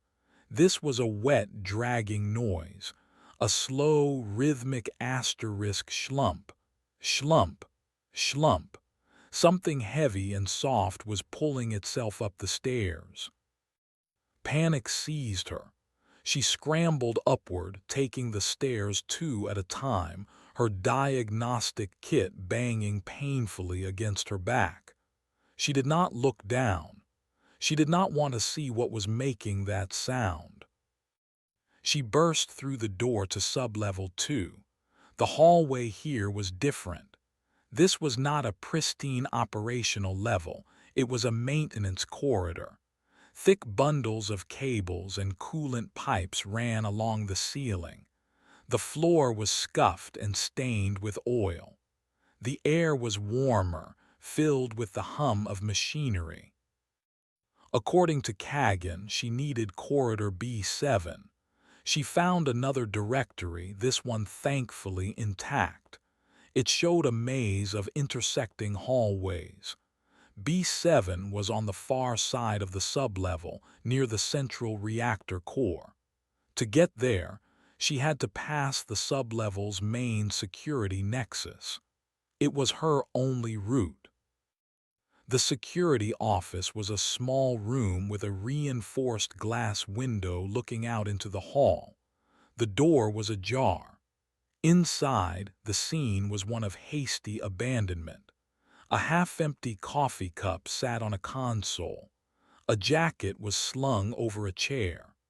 2 of the 3 computer terminals were dark, but one was still active, displaying a schematic of the entire B-Space facility. Kenna slipped inside, her heart pounding. The schematic was a cross-section of the installation, a multi-level dagger plunged into the Earth's crust. She saw the personnel lift shaft, a thin line running from her current position all the way to the surface. and she saw something else.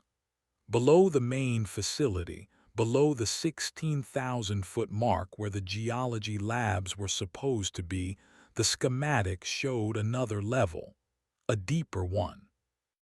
It was designated Sublevel 4. It was not a research station. It was a prison.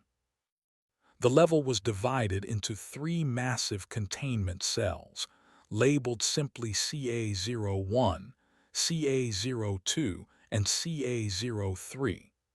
Lines radiated from them to the level above, the level now being overrun by the migrating hive. Kagan's words echoed in her mind. The hive was the jailer. The lines on the schematic were labeled Sonic DAMPENING field, powered by hive bioresonance. The company had not built a simple dampening field. They had harnessed the hive itself. The constant, ambient psychic and sonic noise of the entire insectoid colony was being used as a blanket, a pacifying agent to keep whatever was in those cells dormant. And now the blanket was being removed. On the screen, a series of biosignature and energy readings from Sublevel 4 were flashing red. For years, the logs showed them as flat, dormant lines. Now they were spiking. Unidentified energy patterns were surging. Strange seismic vibrations were originating from the cells. The prisoners were waking up. A loud asterisk thud from the hallway outside made her jump. She peered through the glass window. A chittering scuttler was standing there. It was not looking at her. Its multifaceted eyes were aimed down the corridor in the direction she had come. It stood perfectly still, like a hunting dog on point, its antennae twitching. It seemed to be listening for something. The wet, dragging sound, the asterisk schlump, schlump, echoed from the stairwell door. The scuttler let out a high-pitched, distressed shriek. It turned and fled, disappearing down the corridor with a speed that seemed impossible for its size. It was not attacking. It was running away. The jailer was terrified of the inmate. Kenna backed away from the window, her blood turning to ice. She had to get to the lift. Now, she found corridor B7 on the schematic and memorized the route. 2 lefts, 1 right, past the coolant exchange. She slipped out of the security office and ran in the opposite direction from the stairwell. The dragging sound was getting louder, closer. She did not want to be in the hallway when that door opened. She found the corridor. It was a narrow, dark passage, little more than a service conduit. At the far end, she saw it, the elevator. A simple steel door, identical to the hundreds of others in the facility, marked only with a small, discreet sign, Personnel Lift P01, Surface Access. She sprinted the final 100 feet, her boots slipping on the slick floor. The dragging sound from behind her stopped. The silence that replaced it was worse. She reached the door and slammed the keycard against the panel. For a terrifying second, nothing happened. Then the panel chimed green. A light above the door illuminated. The lift was coming, from above, descending to her level. She watched the floor indicator, a series of glowing numbers count down. 543, surface. Wait. It was not coming down. It was going up. The indicator had started from Sublevel 4. It had been called from the prison. The elevator chimed, signaling its arrival at her level. The doors slid open with a smooth, pneumatic hiss. The inside of the lift was empty, but it was not normal. The pristine stainless steel walls were wrong. They seemed to shimmer, to shift, covered in a complex, recursive pattern of interlocking geometric shapes that moved and folded in on themselves. The pattern was not a reflection. It was the steel itself, its molecular structure being actively, impossibly reorganized. The air that washed out of the elevator was cold, sterile, and smelled of absolutely nothing, a complete absence of scent that was deeply unnatural. From deep within the empty, shifting car came a sound. It was not biological. It was a soft, crystalline chime, a series of mathematically perfect notes that grated on the human ear, a sound that promised logic, order, and utter annihilation. The jailer was gone, and this was what it had been holding back. Chapter 8: The Lesser Evil. The geometric patterns inside the elevator flowed like liquid crystal. Triangles birthed squares, which folded into complex, multifaceted shapes that defied Euclidean space. The light from the corridor bent as it entered the car, fracturing into a rainbow of colors that danced on the shifting walls. It was hypnotically beautiful and profoundly wrong. Kenna stood frozen before the open doors, her mind struggling to categorize the phenomenon. It was not a creature. It was not an entity. It was a process, a hostile, sentient mathematical formula that was rewriting the fabric of reality, starting with the inside of a personnel lift. This was one of the deep anomalies. The crystalline chimes echoed from the car again, clearer this time. They formed a pattern, a sequence. It was a sound that felt sharp, a sound that made her teeth ache. It was probing, questioning. Behind her, down the long corridor, a different sound began, a muffled, wet tearing. The thing from the stairwell was breaking through the door. She had a choice: a slow, soft death from the thing behind her, or a clean, geometric death in the box before her. She chose the box. Stepping into the elevator was like stepping into another dimension. The air was thin and static. The floor beneath her boots shifted, the solid metal momentarily dissolving into a lattice of light before reforming. She turned and stabbed the button for surface. The doors hissed shut, sealing her inside with the anomaly. The patterns on the walls swirled faster, the crystalline chimes rising in pitch. The elevator did not move. Kenna backed into a corner, her diagnostic kit a useless weight on her shoulder. How do you fight a living equation? How do you defend against something that can unmake the matter you are made of? A section of the wall opposite her bulged outward. The steel dissolved into a swirling vortex of geometric shapes. From the vortex, a shape began to emerge. It was a perfect, three-dimensional octahedron composed of what looked like polished obsidian, floating in the center of the car. It rotated slowly, its sharp edges cutting through the air. The chimes were emanating directly from it. The object, the tessellator, focused on her. The patterns on the wall began to creep across the floor, extending toward her feet. It was not an attack. It felt like an analysis. It was solving her. The toe of her boot touched the edge of the pattern.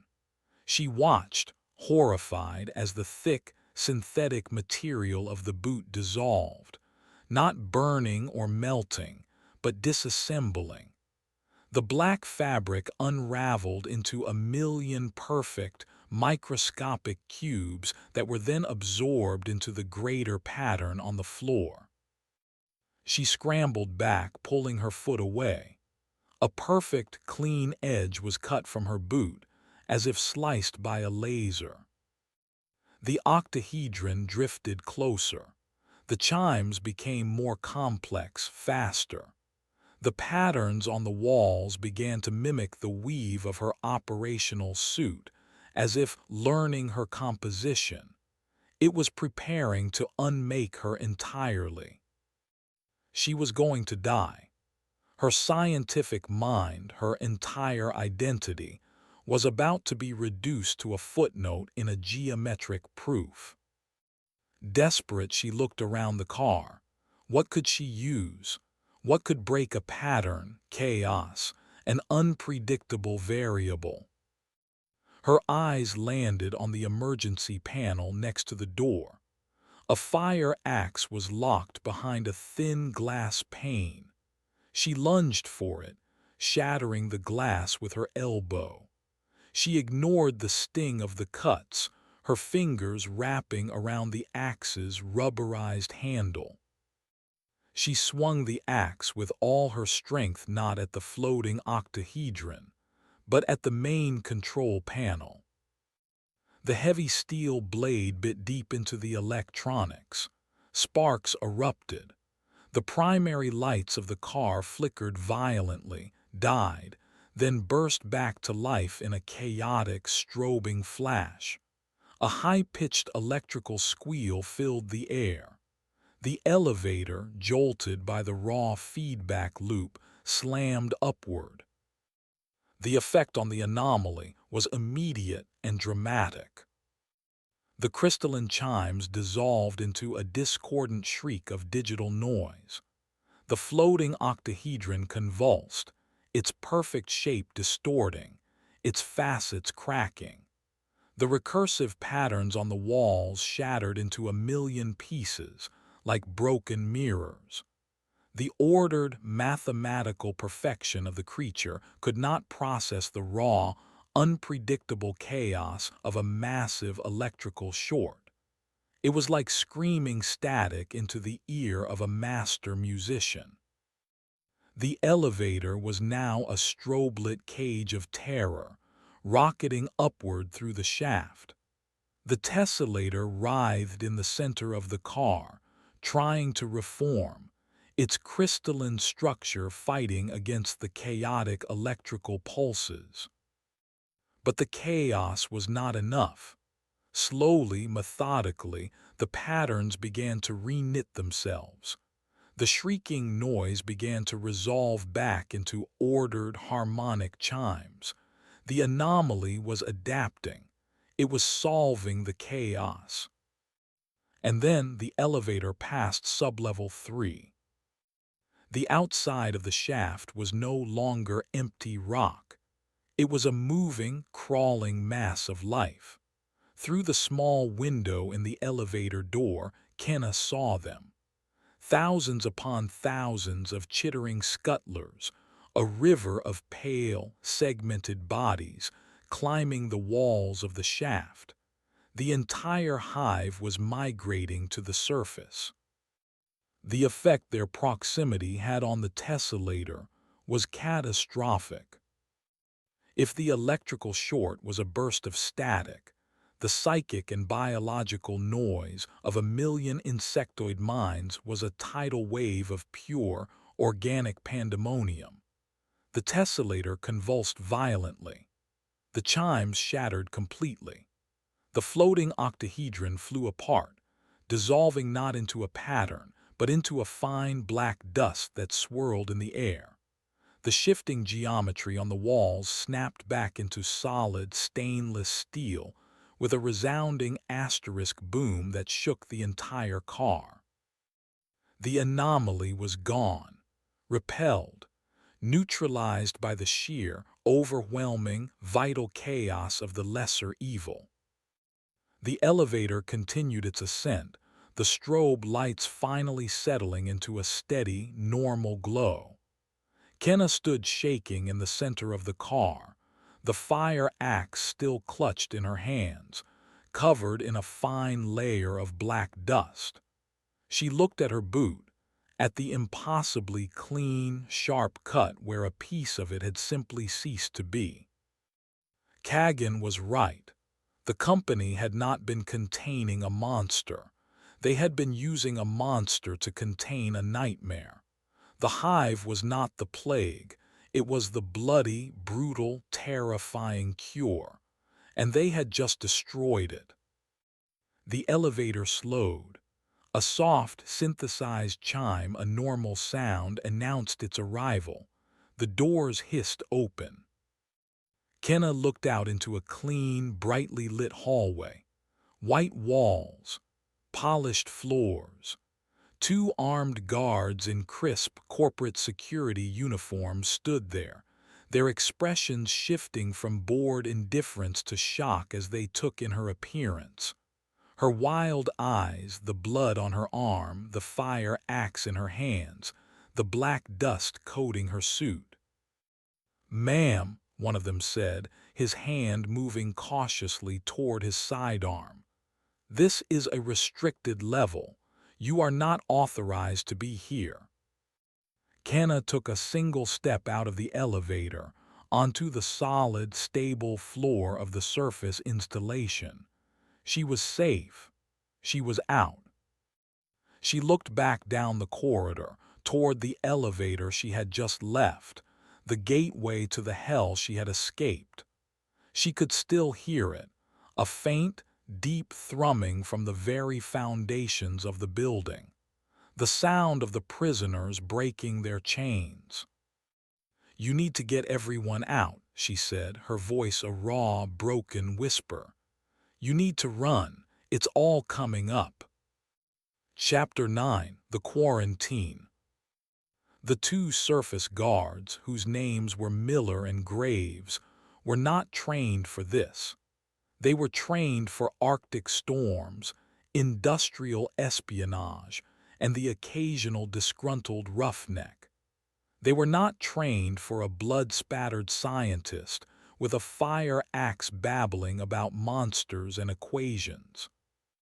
"Ma'am, I need you to put the axe down," Miller said, his voice firm but with an underlying tremor. He had unholstered his sidearm, holding it in a low-ready position. Graves was on his comm, his voice a low, urgent murmur. "There's no time," Kenna insisted, the words tumbling out of her. "The hive, the creatures from the shaft, they're coming, all of them, and the other things, the anomalies from sub-level 4. She knew how insane she sounded. She could see it in their faces, the mixture of pity and tactical caution. "Sub-level 4, Miller's brow furrowed. "There is no sub-level 4. The facility ends at the geology labs." "It's a lie," Kenna choked out. "The entire project is a lie." Before Miller could respond, a siren began to blare. Not the rhythmic klaxon of the deep facility, but a continuous, high-pitched wail that spoke of a catastrophic facility-wide emergency. A cold, synthesized female voice, the same one from the B-Space capsule, echoed from speakers in the ceiling. "Containment breach. SUBLEVEL 3.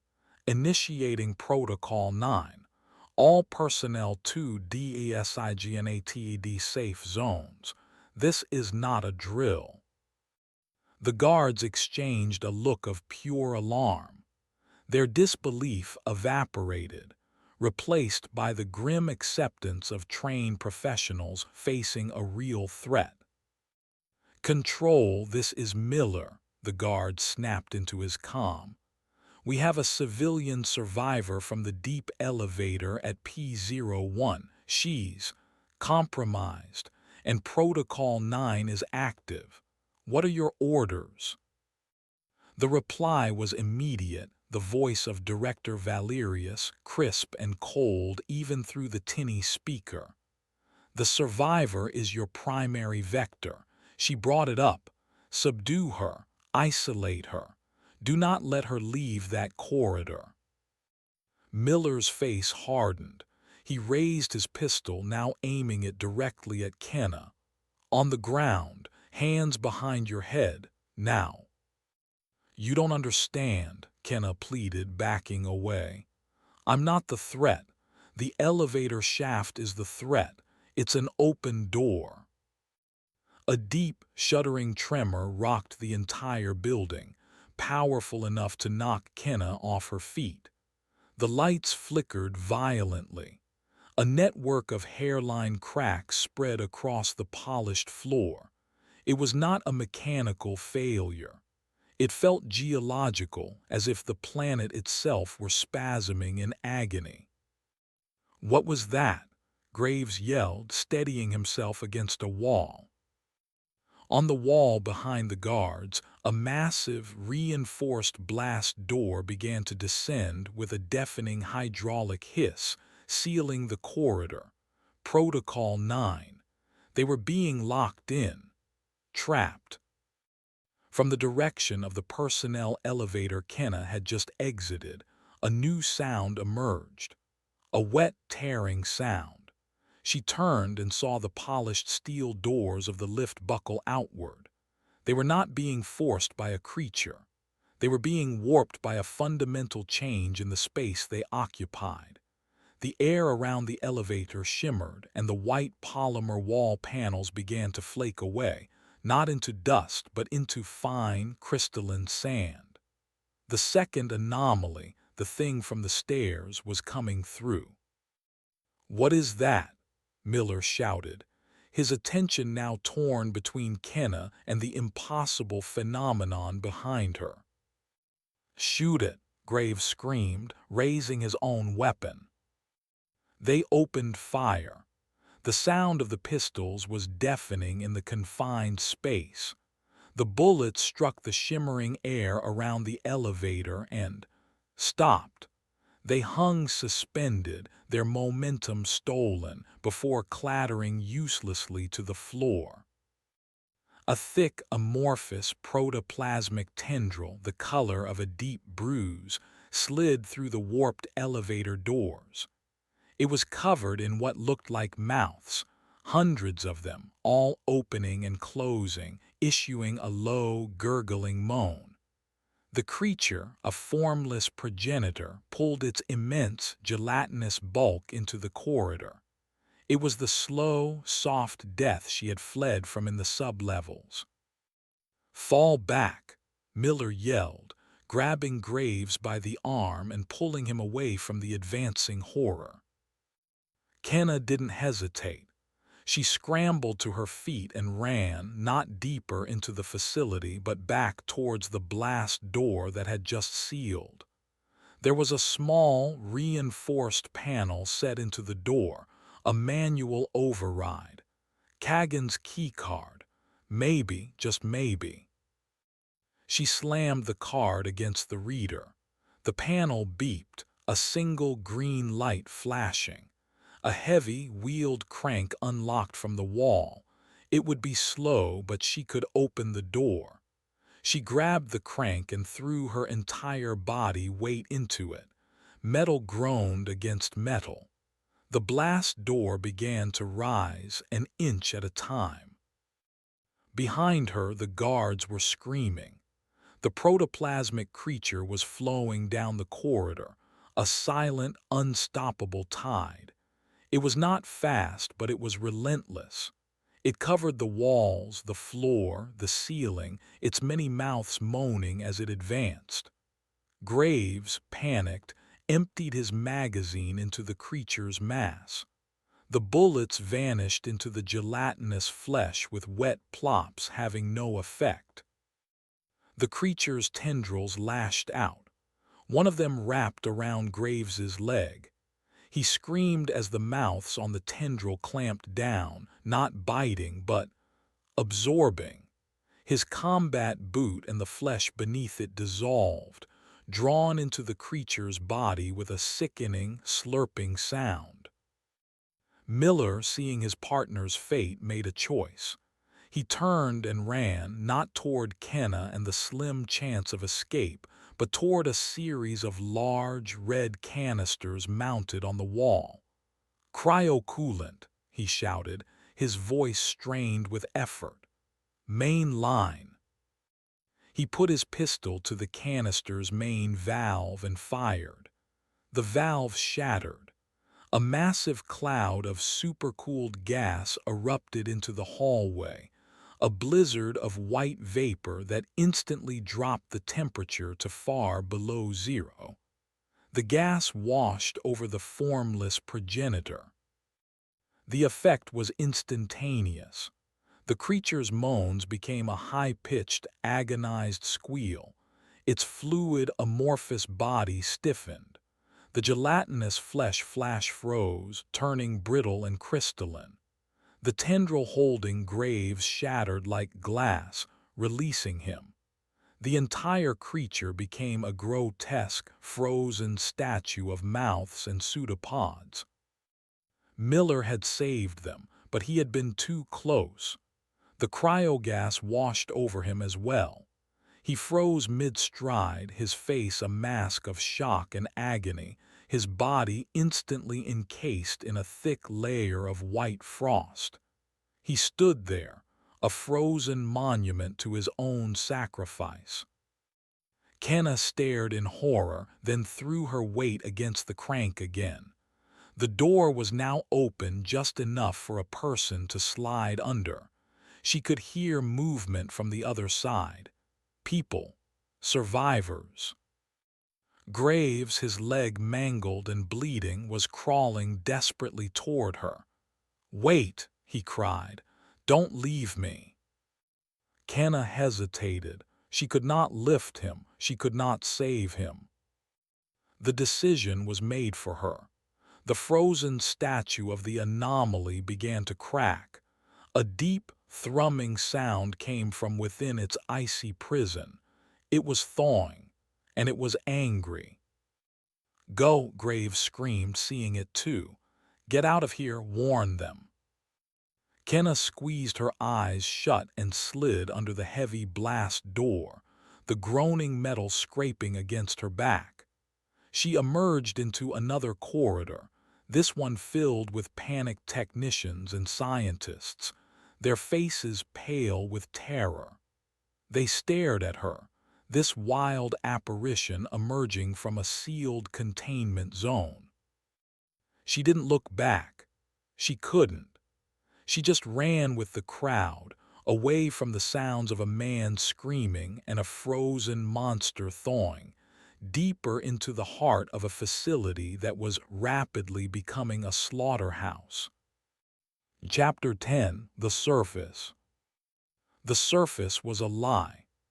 Kenna had imagined bursting out into the vast, open expanse of the Arctic tundra, the clean, cold wind a baptism after the recycled air of the facility.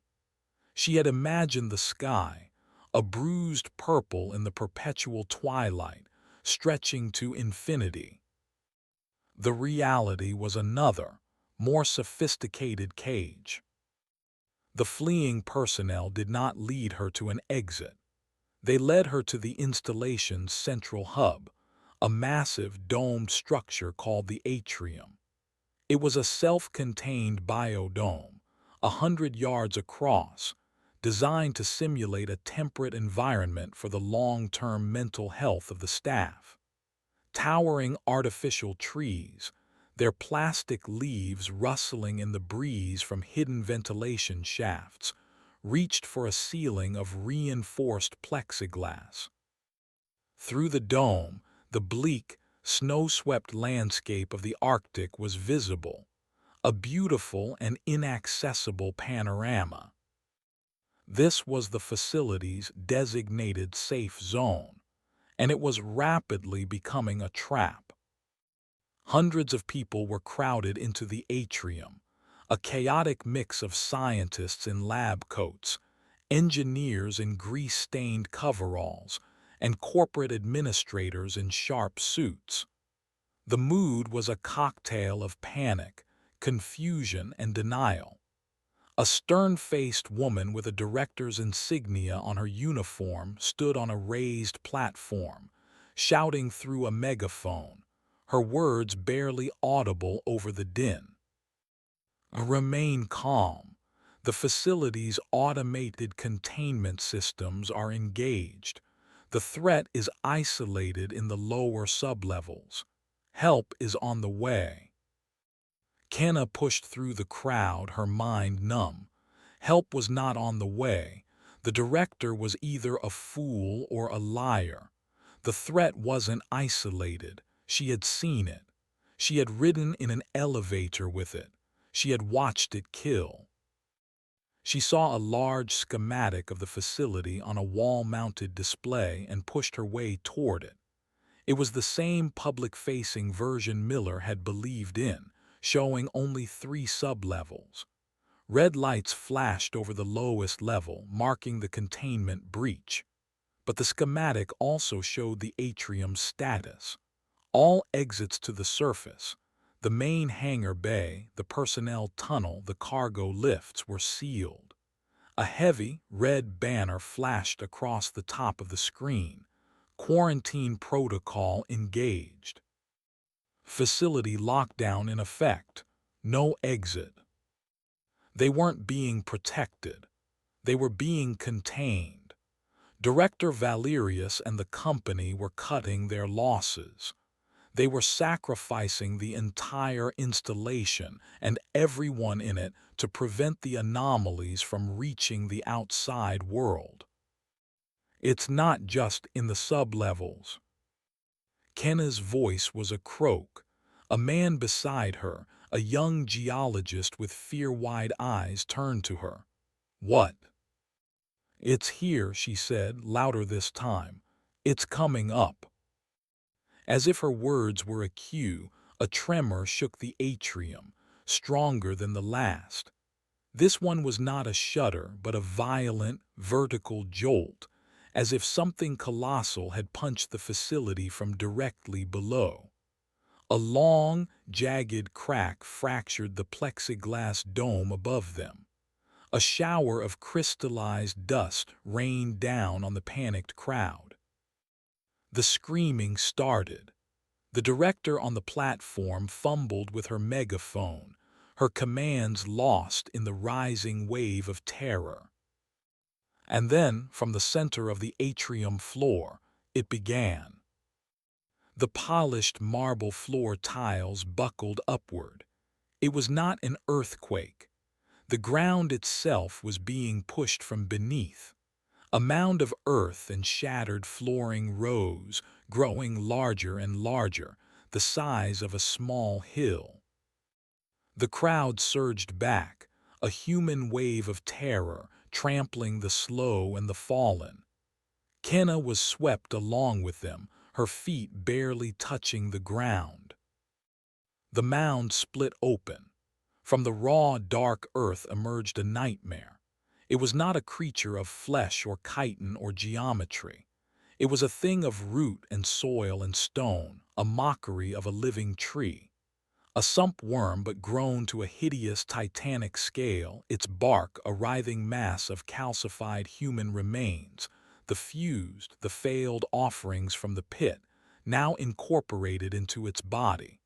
Faces of agony were embedded in the thing's trunk, their silent screams locked in stone. This was the third anomaly. The grave mind. It was not alone. The ground around the colossal tree churned. The rich, artificial soil of the atrium floor boiled, and from it, clawing their way to the surface, came the hive. Hundreds, then thousands of chittering scuttlers erupted from the earth. They were not the pale, cave-dwelling creatures from the deep shaft.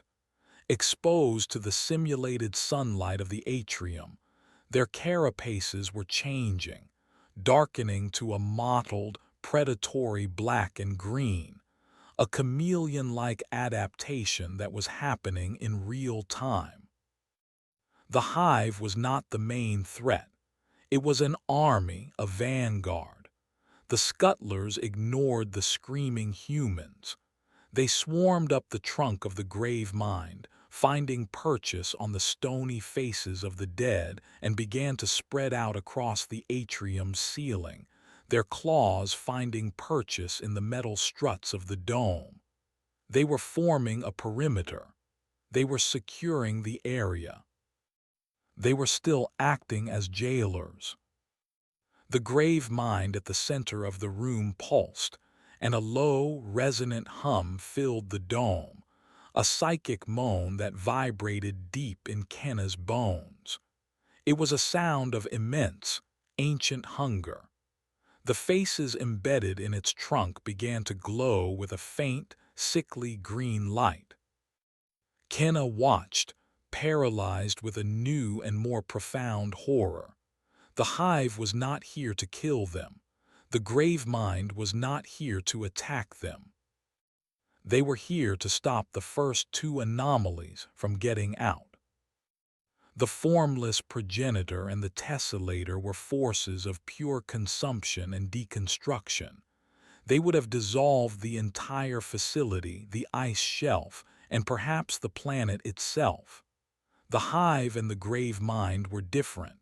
They were biological, territorial. They were an ecosystem, a horrifying, predatory ecosystem, but one that understood boundaries. The atrium was not a slaughterhouse. It was a battleground, and the terrified, trapped humans were nothing more than collateral damage, ants caught between the clash of falling gods. From the corridor leading to the personnel lift, a wave of shimmering, geometric patterns began to flow into the atrium, the crystalline chimes of the tessellator cutting through the air.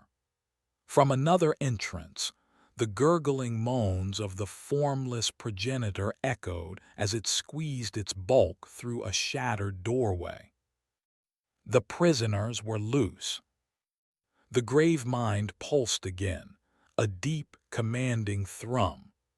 The thousands of scuttlers clinging to the ceiling dropped as one, a silent, disciplined wave of black chitin and sharp claws, falling not on the humans, but on the advancing anomalies.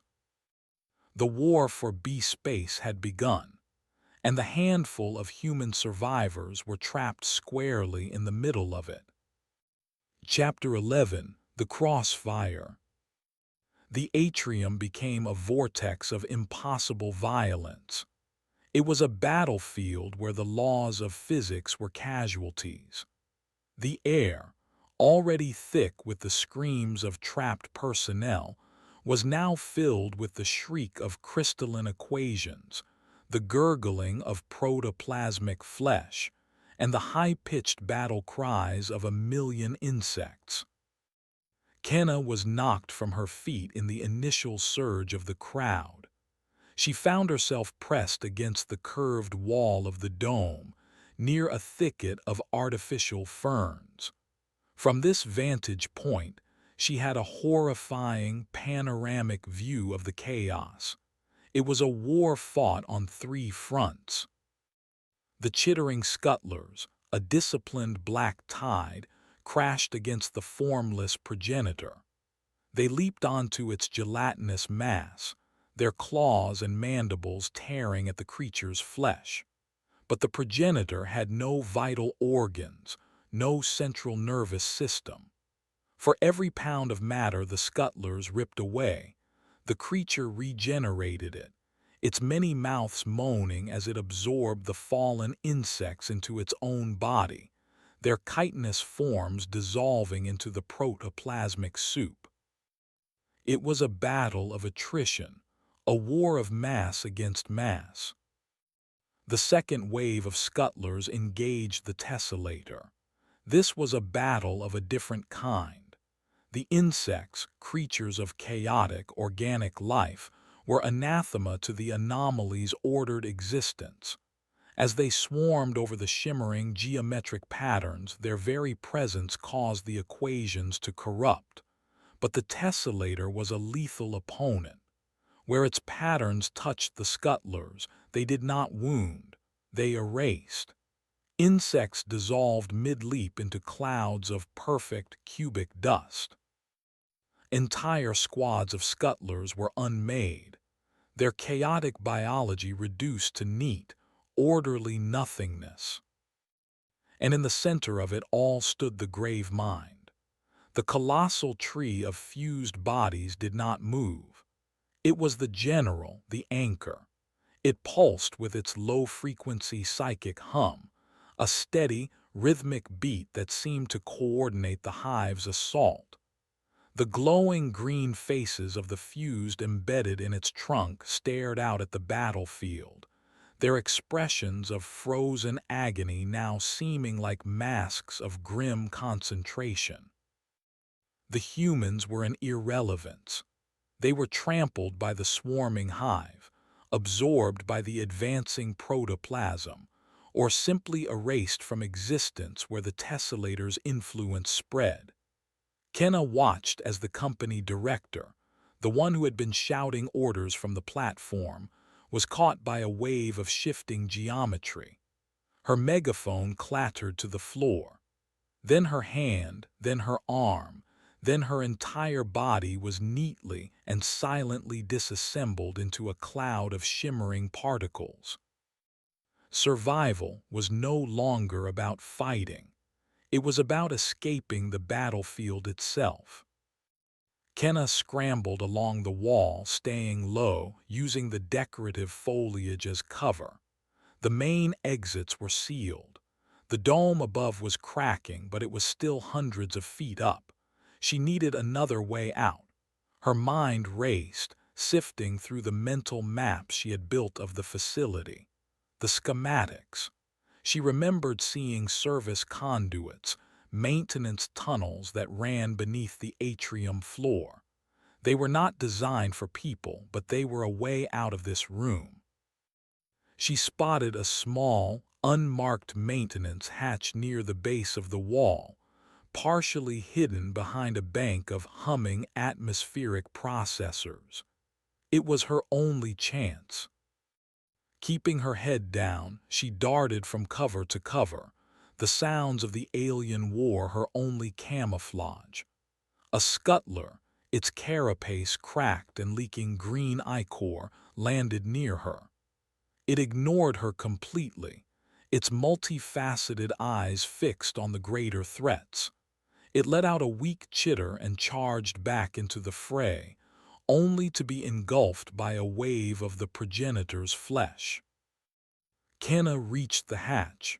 It was bolted shut, a heavy hexagonal bolt requiring a specialized tool. She didn't have one. She looked around desperately. Her eyes fell on the fire axe still clutched in her hand. It was heavy, unwieldy, but it was all she had. She wedged the blade of the axe into the seam of the hatch and put all her weight on the handle, using it as a lever. Metal scraped. The bolt groaned in protest. She pulled again, her muscles screaming. The bolt snapped with a loud crack.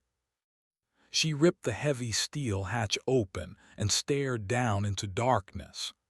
A narrow, steel ladder descended into a cramped tunnel filled with pipes and cables. The air that rose from it was musty and cold. She didn't hesitate. She swung her legs into the opening and began to climb down, pulling the heavy hatch closed over her head. The sounds of the battle were instantly muffled, replaced by the humming of the conduits and the frantic, hammering beat of her own heart. She was in the facility's crawlspace, a network of tunnels that ran beneath the entire surface installation. It was a dark, claustrophobic maze, but it was safe. For the moment. She pulled the diagnostic kit from her shoulder and retrieved her handheld lamp. The beam cut through the darkness, revealing a tunnel barely tall enough for her to stand upright. Pipes, slick with condensation, lined the walls. She checked the small compass on her wrist. The main hangar, the only exit large enough for surface vehicles, was to the northwest. She had a direction. She began to move through the tunnels, her footsteps quiet on the graded floor. The muffled sounds of the battle above were her constant companion, a horrifying symphony of the apocalypse happening just a few feet over her head. Deep, thudding impacts shook the tunnel, sending dust and rust raining down from the ceiling. After what felt like an hour of navigating the maze, guided only by her compass and a desperate sense of hope, she saw a change in the tunnel ahead. A faint, red light was blinking, illuminating a larger chamber. She approached cautiously, her lamp switched off. It was a junction point for the facility's power grid. Massive, thick cables, each as thick as her arm, snaked out of the walls and converged on a central transformer that hummed with immense power. Standing before the transformer were two figures. Kenna recognized the young geologist she had seen in the atrium. With him was an older man, a grizzled engineer whose face was streaked with grime. They were not running. They were working. They had a control panel open, and the engineer was methodically cutting and splicing wires. "That should do it," the engineer said, his voice echoing in the chamber.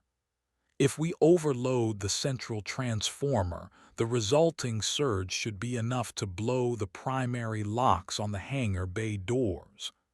It'll also kill every light and system in this half of the facility, but it's our only shot." "Are you sure this will work?"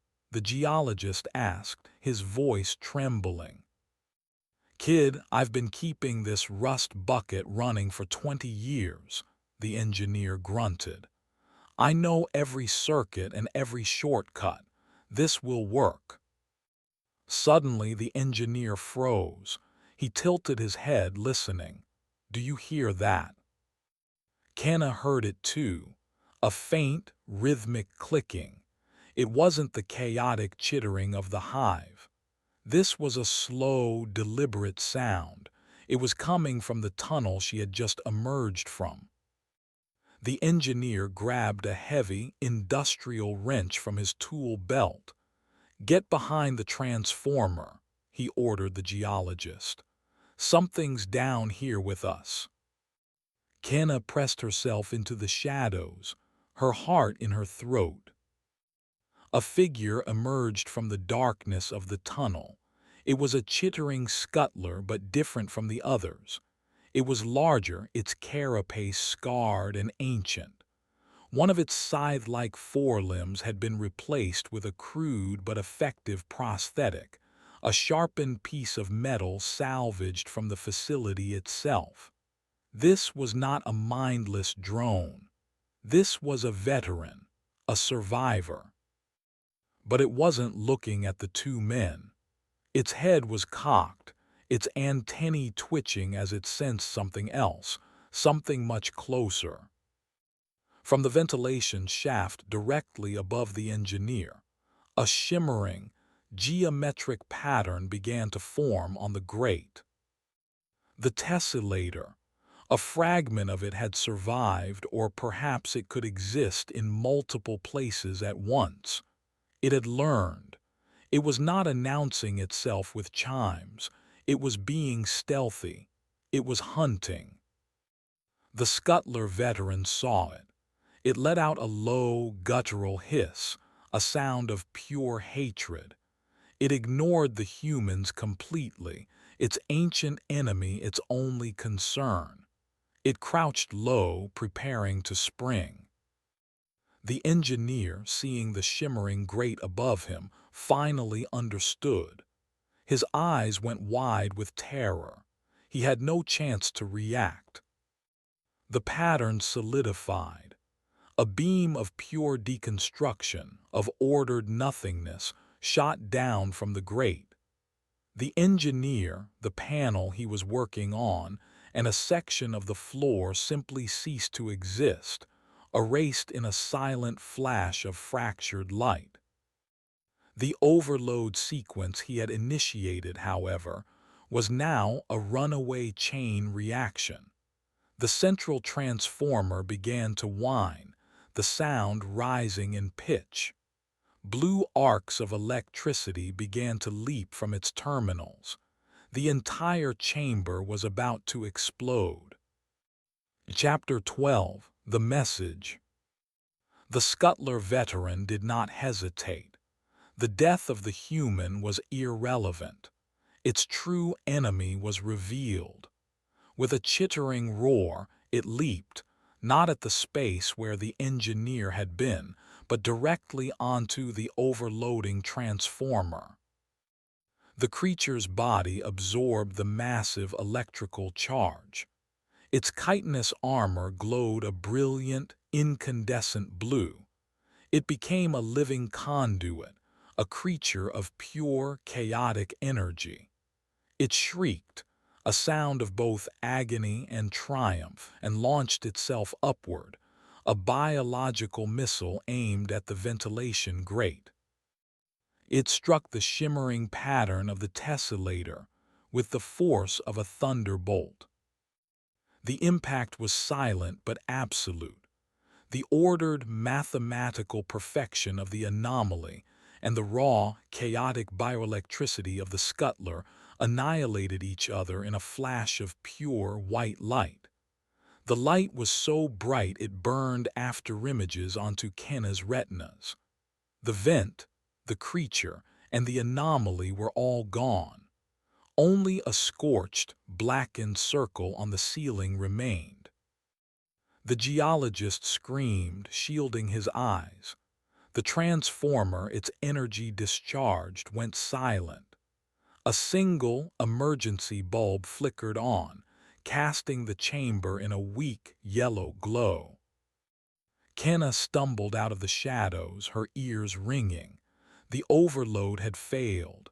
The hangar doors were still sealed. They were still trapped, but they were alive, saved by the lesser evil one last time. What was that? The geologist stammered, looking at the scorched ceiling, then at Kenna. Who are you? My name is Kenna O'Connell, she said, her voice hoarse. I'm the auditor, and we are in a lot of trouble. She quickly explained what she knew, her words clipped and urgent. The secret fourth sublevel, the anomalies, the hive's role as jailer, the failed containment. The geologist, whose name was Ben Carter, listened with a growing sense of horror. It makes sense, he whispered when she was finished. The seismic readings we were never allowed to publish. The energy signatures that had no geological source. It was all a cover-up. The engineer, he was trying to blow the hangar doors, Kenna said. The plan failed. Is there another way? Ben shook his head. That was it. That was the last resort. The external communication array is down. The surface rovers are locked in the hangar. There is no way out. He slumped against the wall, his face a mask of despair. We are going to die down here. Kenna refused to accept that. Her mind, the mind of a scientist, a problem solver, was racing. There had to be a variable she was missing. There had to be another option. Director Valerius, she said suddenly. The voice from control, the one who locked everything down. Where does he broadcast from? Ben looked up, confused. The control tower on the surface. It's a separate structure connected to the main facility by a pressurized sky bridge. It has its own power, its own life support. It's a fortress. Can we get to it?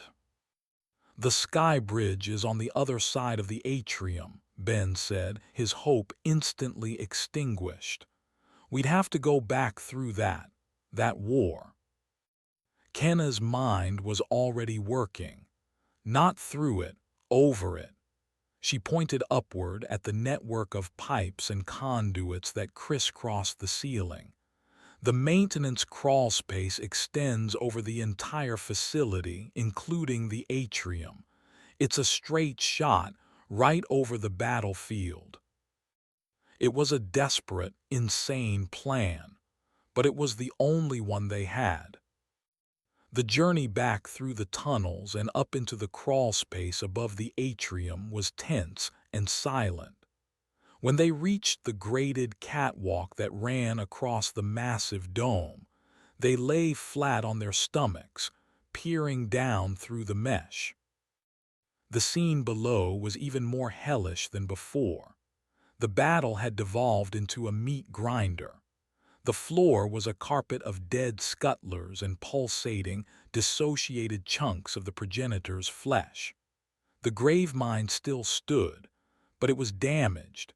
A great, smoking wound torn in its side where the tessellator had erased a part of its trunk. The crystalline anomaly itself was a swirling vortex of fractured light in the far corner, pinned down by waves of suicidal scuttlers. But the battle was shifting. The hive was losing. Their numbers were finite. The anomalies were not. The progenitor was slowly, relentlessly reforming while the tessellator was learning, its patterns becoming more chaotic and unpredictable, adapting to the hive's tactics. The jailers were failing. "We have to move," Kenna whispered, her eyes fixed on the far side of the dome, where a single steel door marked the entrance to the sky bridge. They began to crawl, the metal grate digging into their hands and knees. They were 100 feet above the fray, but they felt exposed, vulnerable. The psychic hum from the grave mind was a nauseating pressure in their skulls. The crystalline chimes of the tessellator felt like needles in their ears. They were halfway across when a new sound cut through the chaos. A deep, powerful thrumming that was not from the anomalies. It was the sound of engines. Through the cracked plexiglass of the dome, Kenna saw them. Two heavy, military-grade VTOL aircraft, their hulls painted a stark corporate black, were descending through the Arctic twilight. They were not rescue craft. They were gunships. The cavalry had arrived, not to save them but to sterilize the scene. One of the gunships hovered over the dome. A weapon pod lowered from its belly. It was not a missile rack. It was something else, a complex array of emitters and focusing lenses. "What is that?" Ben breathed. Kenna knew. She had seen the requisitions in the redacted files, the budget lines for geological survey equipment. It was a seismic resonator, a tectonic weapon, designed not to cause an earthquake but to create a specific, localized frequency that could shatter rock and metal on a molecular level. They weren't just going to bomb the facility. They were going to erase it. They were going to drop the entire installation and everything in it into a bottomless grave of their own making. The resonator began to whine, a sound that vibrated through the entire structure. The gunship was preparing to fire. They had seconds. Kenna and Ben scrambled the rest of the way across the catwalk. They reached the door to the sky bridge and threw themselves against it. It was locked. "The keycard," Ben yelled. Kenna fumbled for Kagan's card, her hands shaking. She slammed it against the panel. A green light. The door slid open. They fell through into the sterile, white tube of the sky bridge. Behind them, the resonator fired. It did not make a sound. It was a wave of pure force.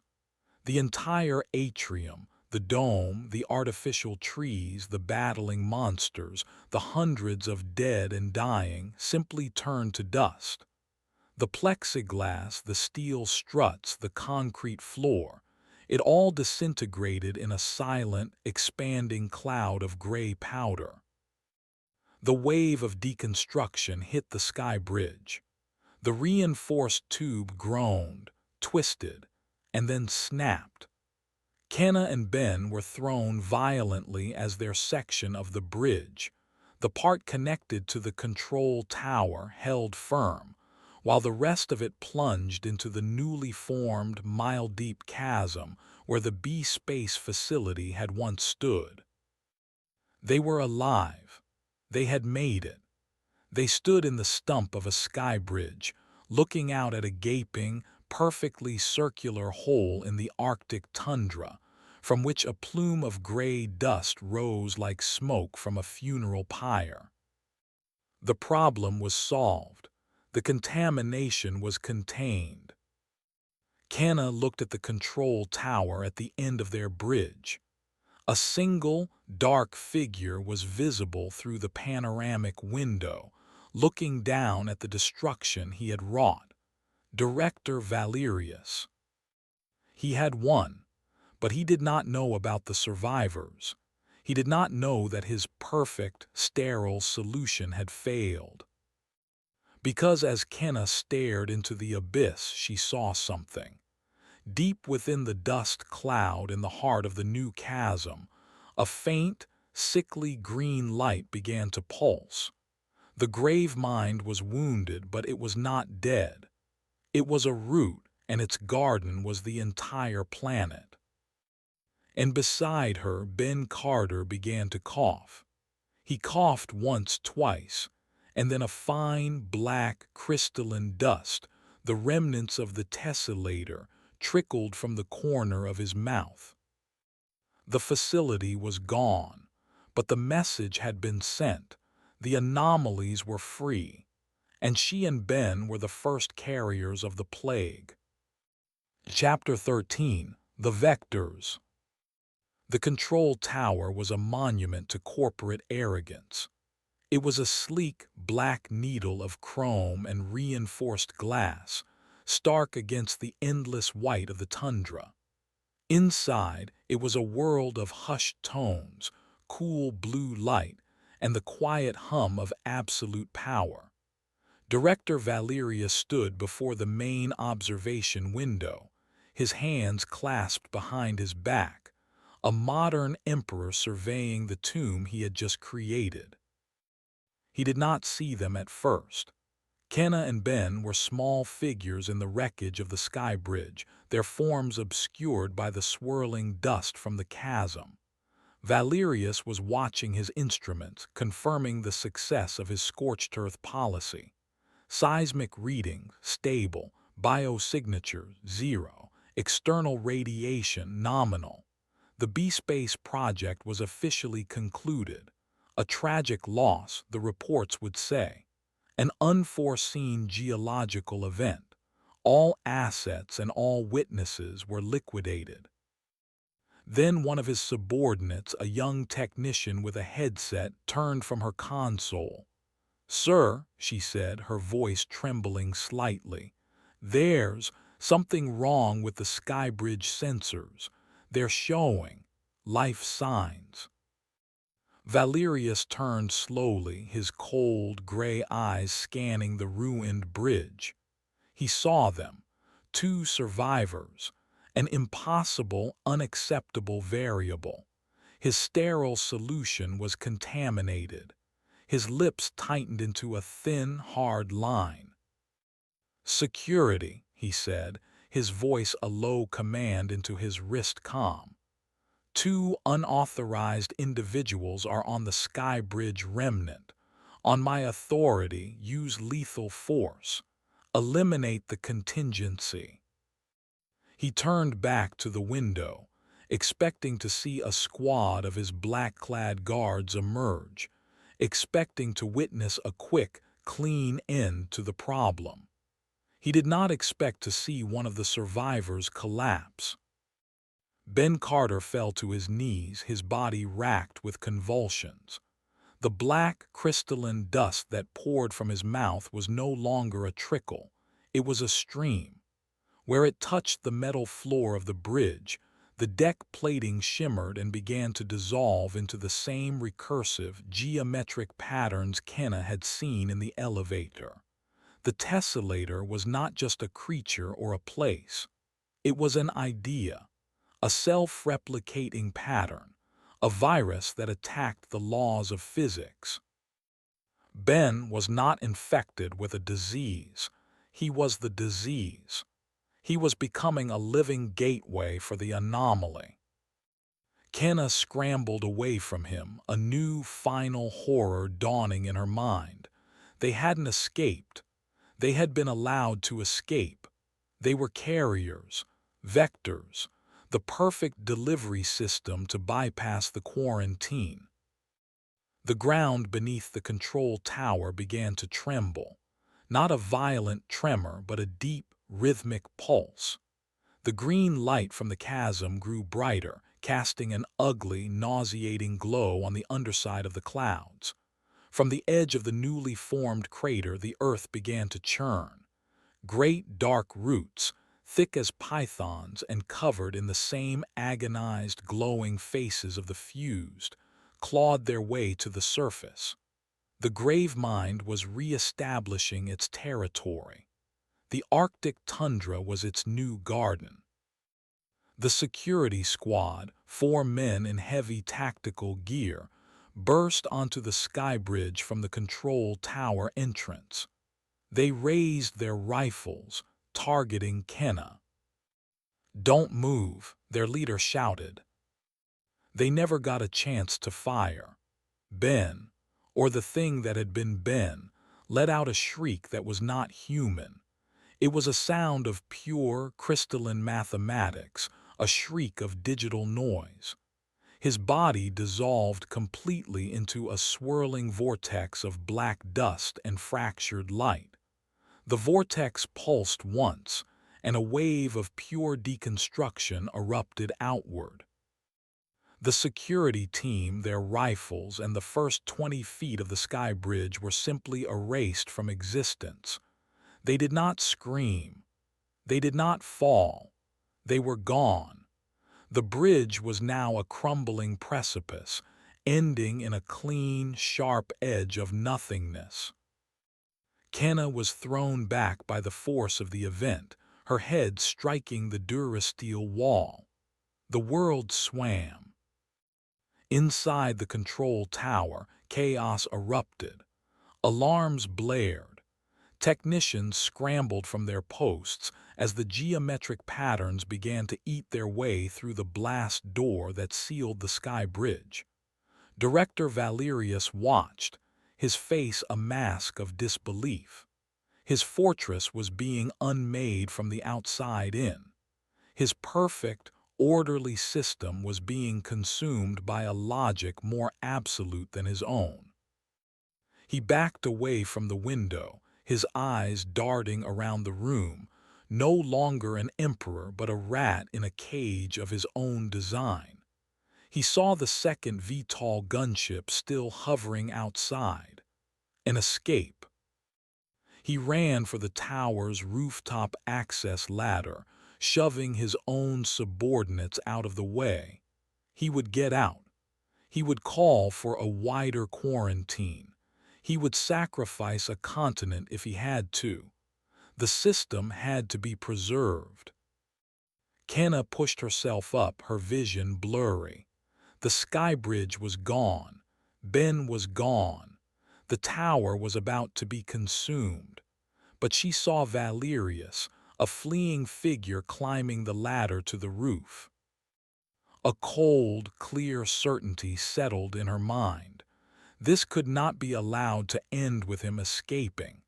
He was the architect of this apocalypse. He was the source of the lie. The story could not end until he did. She looked at her own hands. A fine black dust was beginning to form under her fingernails. Her skin was beginning to shimmer. The tessellator was inside her, too. A ticking time bomb, but she was not convulsing. Her scientific mind, her constant analysis and attempts to understand the anomaly had somehow created a resistance, a symbiosis. She was not a gateway. She was a weapon. With the last of her strength, she ran, not away from the tower, but toward it. She leaped across the newly formed chasm where the security team had been, her boots landing on the crumbling edge of the tower's entrance. The geometric patterns on the door parted for her, recognizing the seed of themselves within her.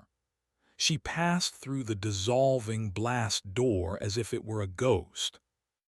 She followed Valerius up the ladder. He had reached the roof and was frantically signaling the gunship. The pilot, seeing the tower itself beginning to disintegrate, was already backing away. Kenna emerged onto the windswept roof. The Arctic air was a blast of frigid cold.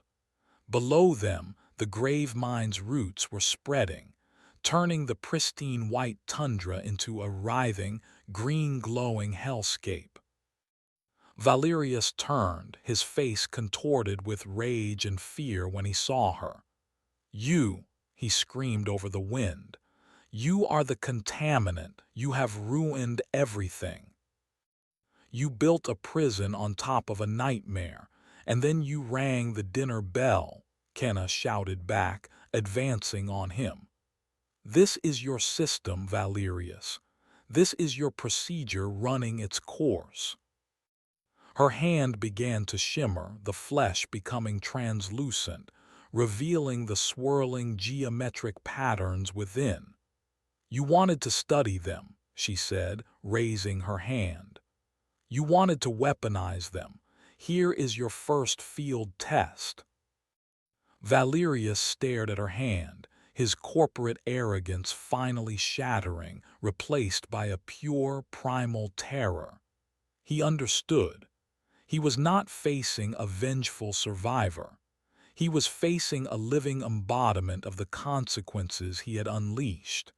He stumbled backward away from her, toward the edge of the roof. He took one last look at the world he had tried to control, at the black gunship fleeing into the twilight, at the green, cancerous growth spreading across the Arctic, at the woman who was becoming a living god of deconstruction. And then he fell. His scream was lost in the wind as he plunged into the chasm he had created. Kenna stood on the edge of the roof, the Arctic wind whipping her hair. The control tower was dissolving beneath her feet. The black dust was starting to trickle from her own mouth. She did not have long. She looked up at the remaining gunship, a dark speck fleeing against the indifferent stars. They thought they were safe. They thought the problem was contained to this frozen wasteland. They were wrong. She held up her hand, no longer flesh but a shimmering matrix of pure information. A message. She focused all her will, all her scientific knowledge, all her rage into a single directed thought, a targeted broadcast. She had seen their encrypted comms frequencies on the monitors. She knew their language. The gunship was miles away when its comms system crackled to life. It was not a voice. It was a signal, a burst of data. A complex, self-replicating equation that embedded itself into the aircraft's navigation and communication systems. The pilot and crew would not even notice, not at first. But the seed was planted. The virus was sent. When they returned to their bases, to their cities, to the interconnected, global network of the company and the world, they would carry the message with them. They would become the vectors. Kenna smiled, a grim, final act of defiance. The tower crumbled beneath her, and she fell not as a human, but as a cloud of shimmering, crystalline dust into the glowing green heart of the new world she had helped to birth. The quarantine had failed. The procedure was complete. The offering had been made, and the entire world was now the facility. The end.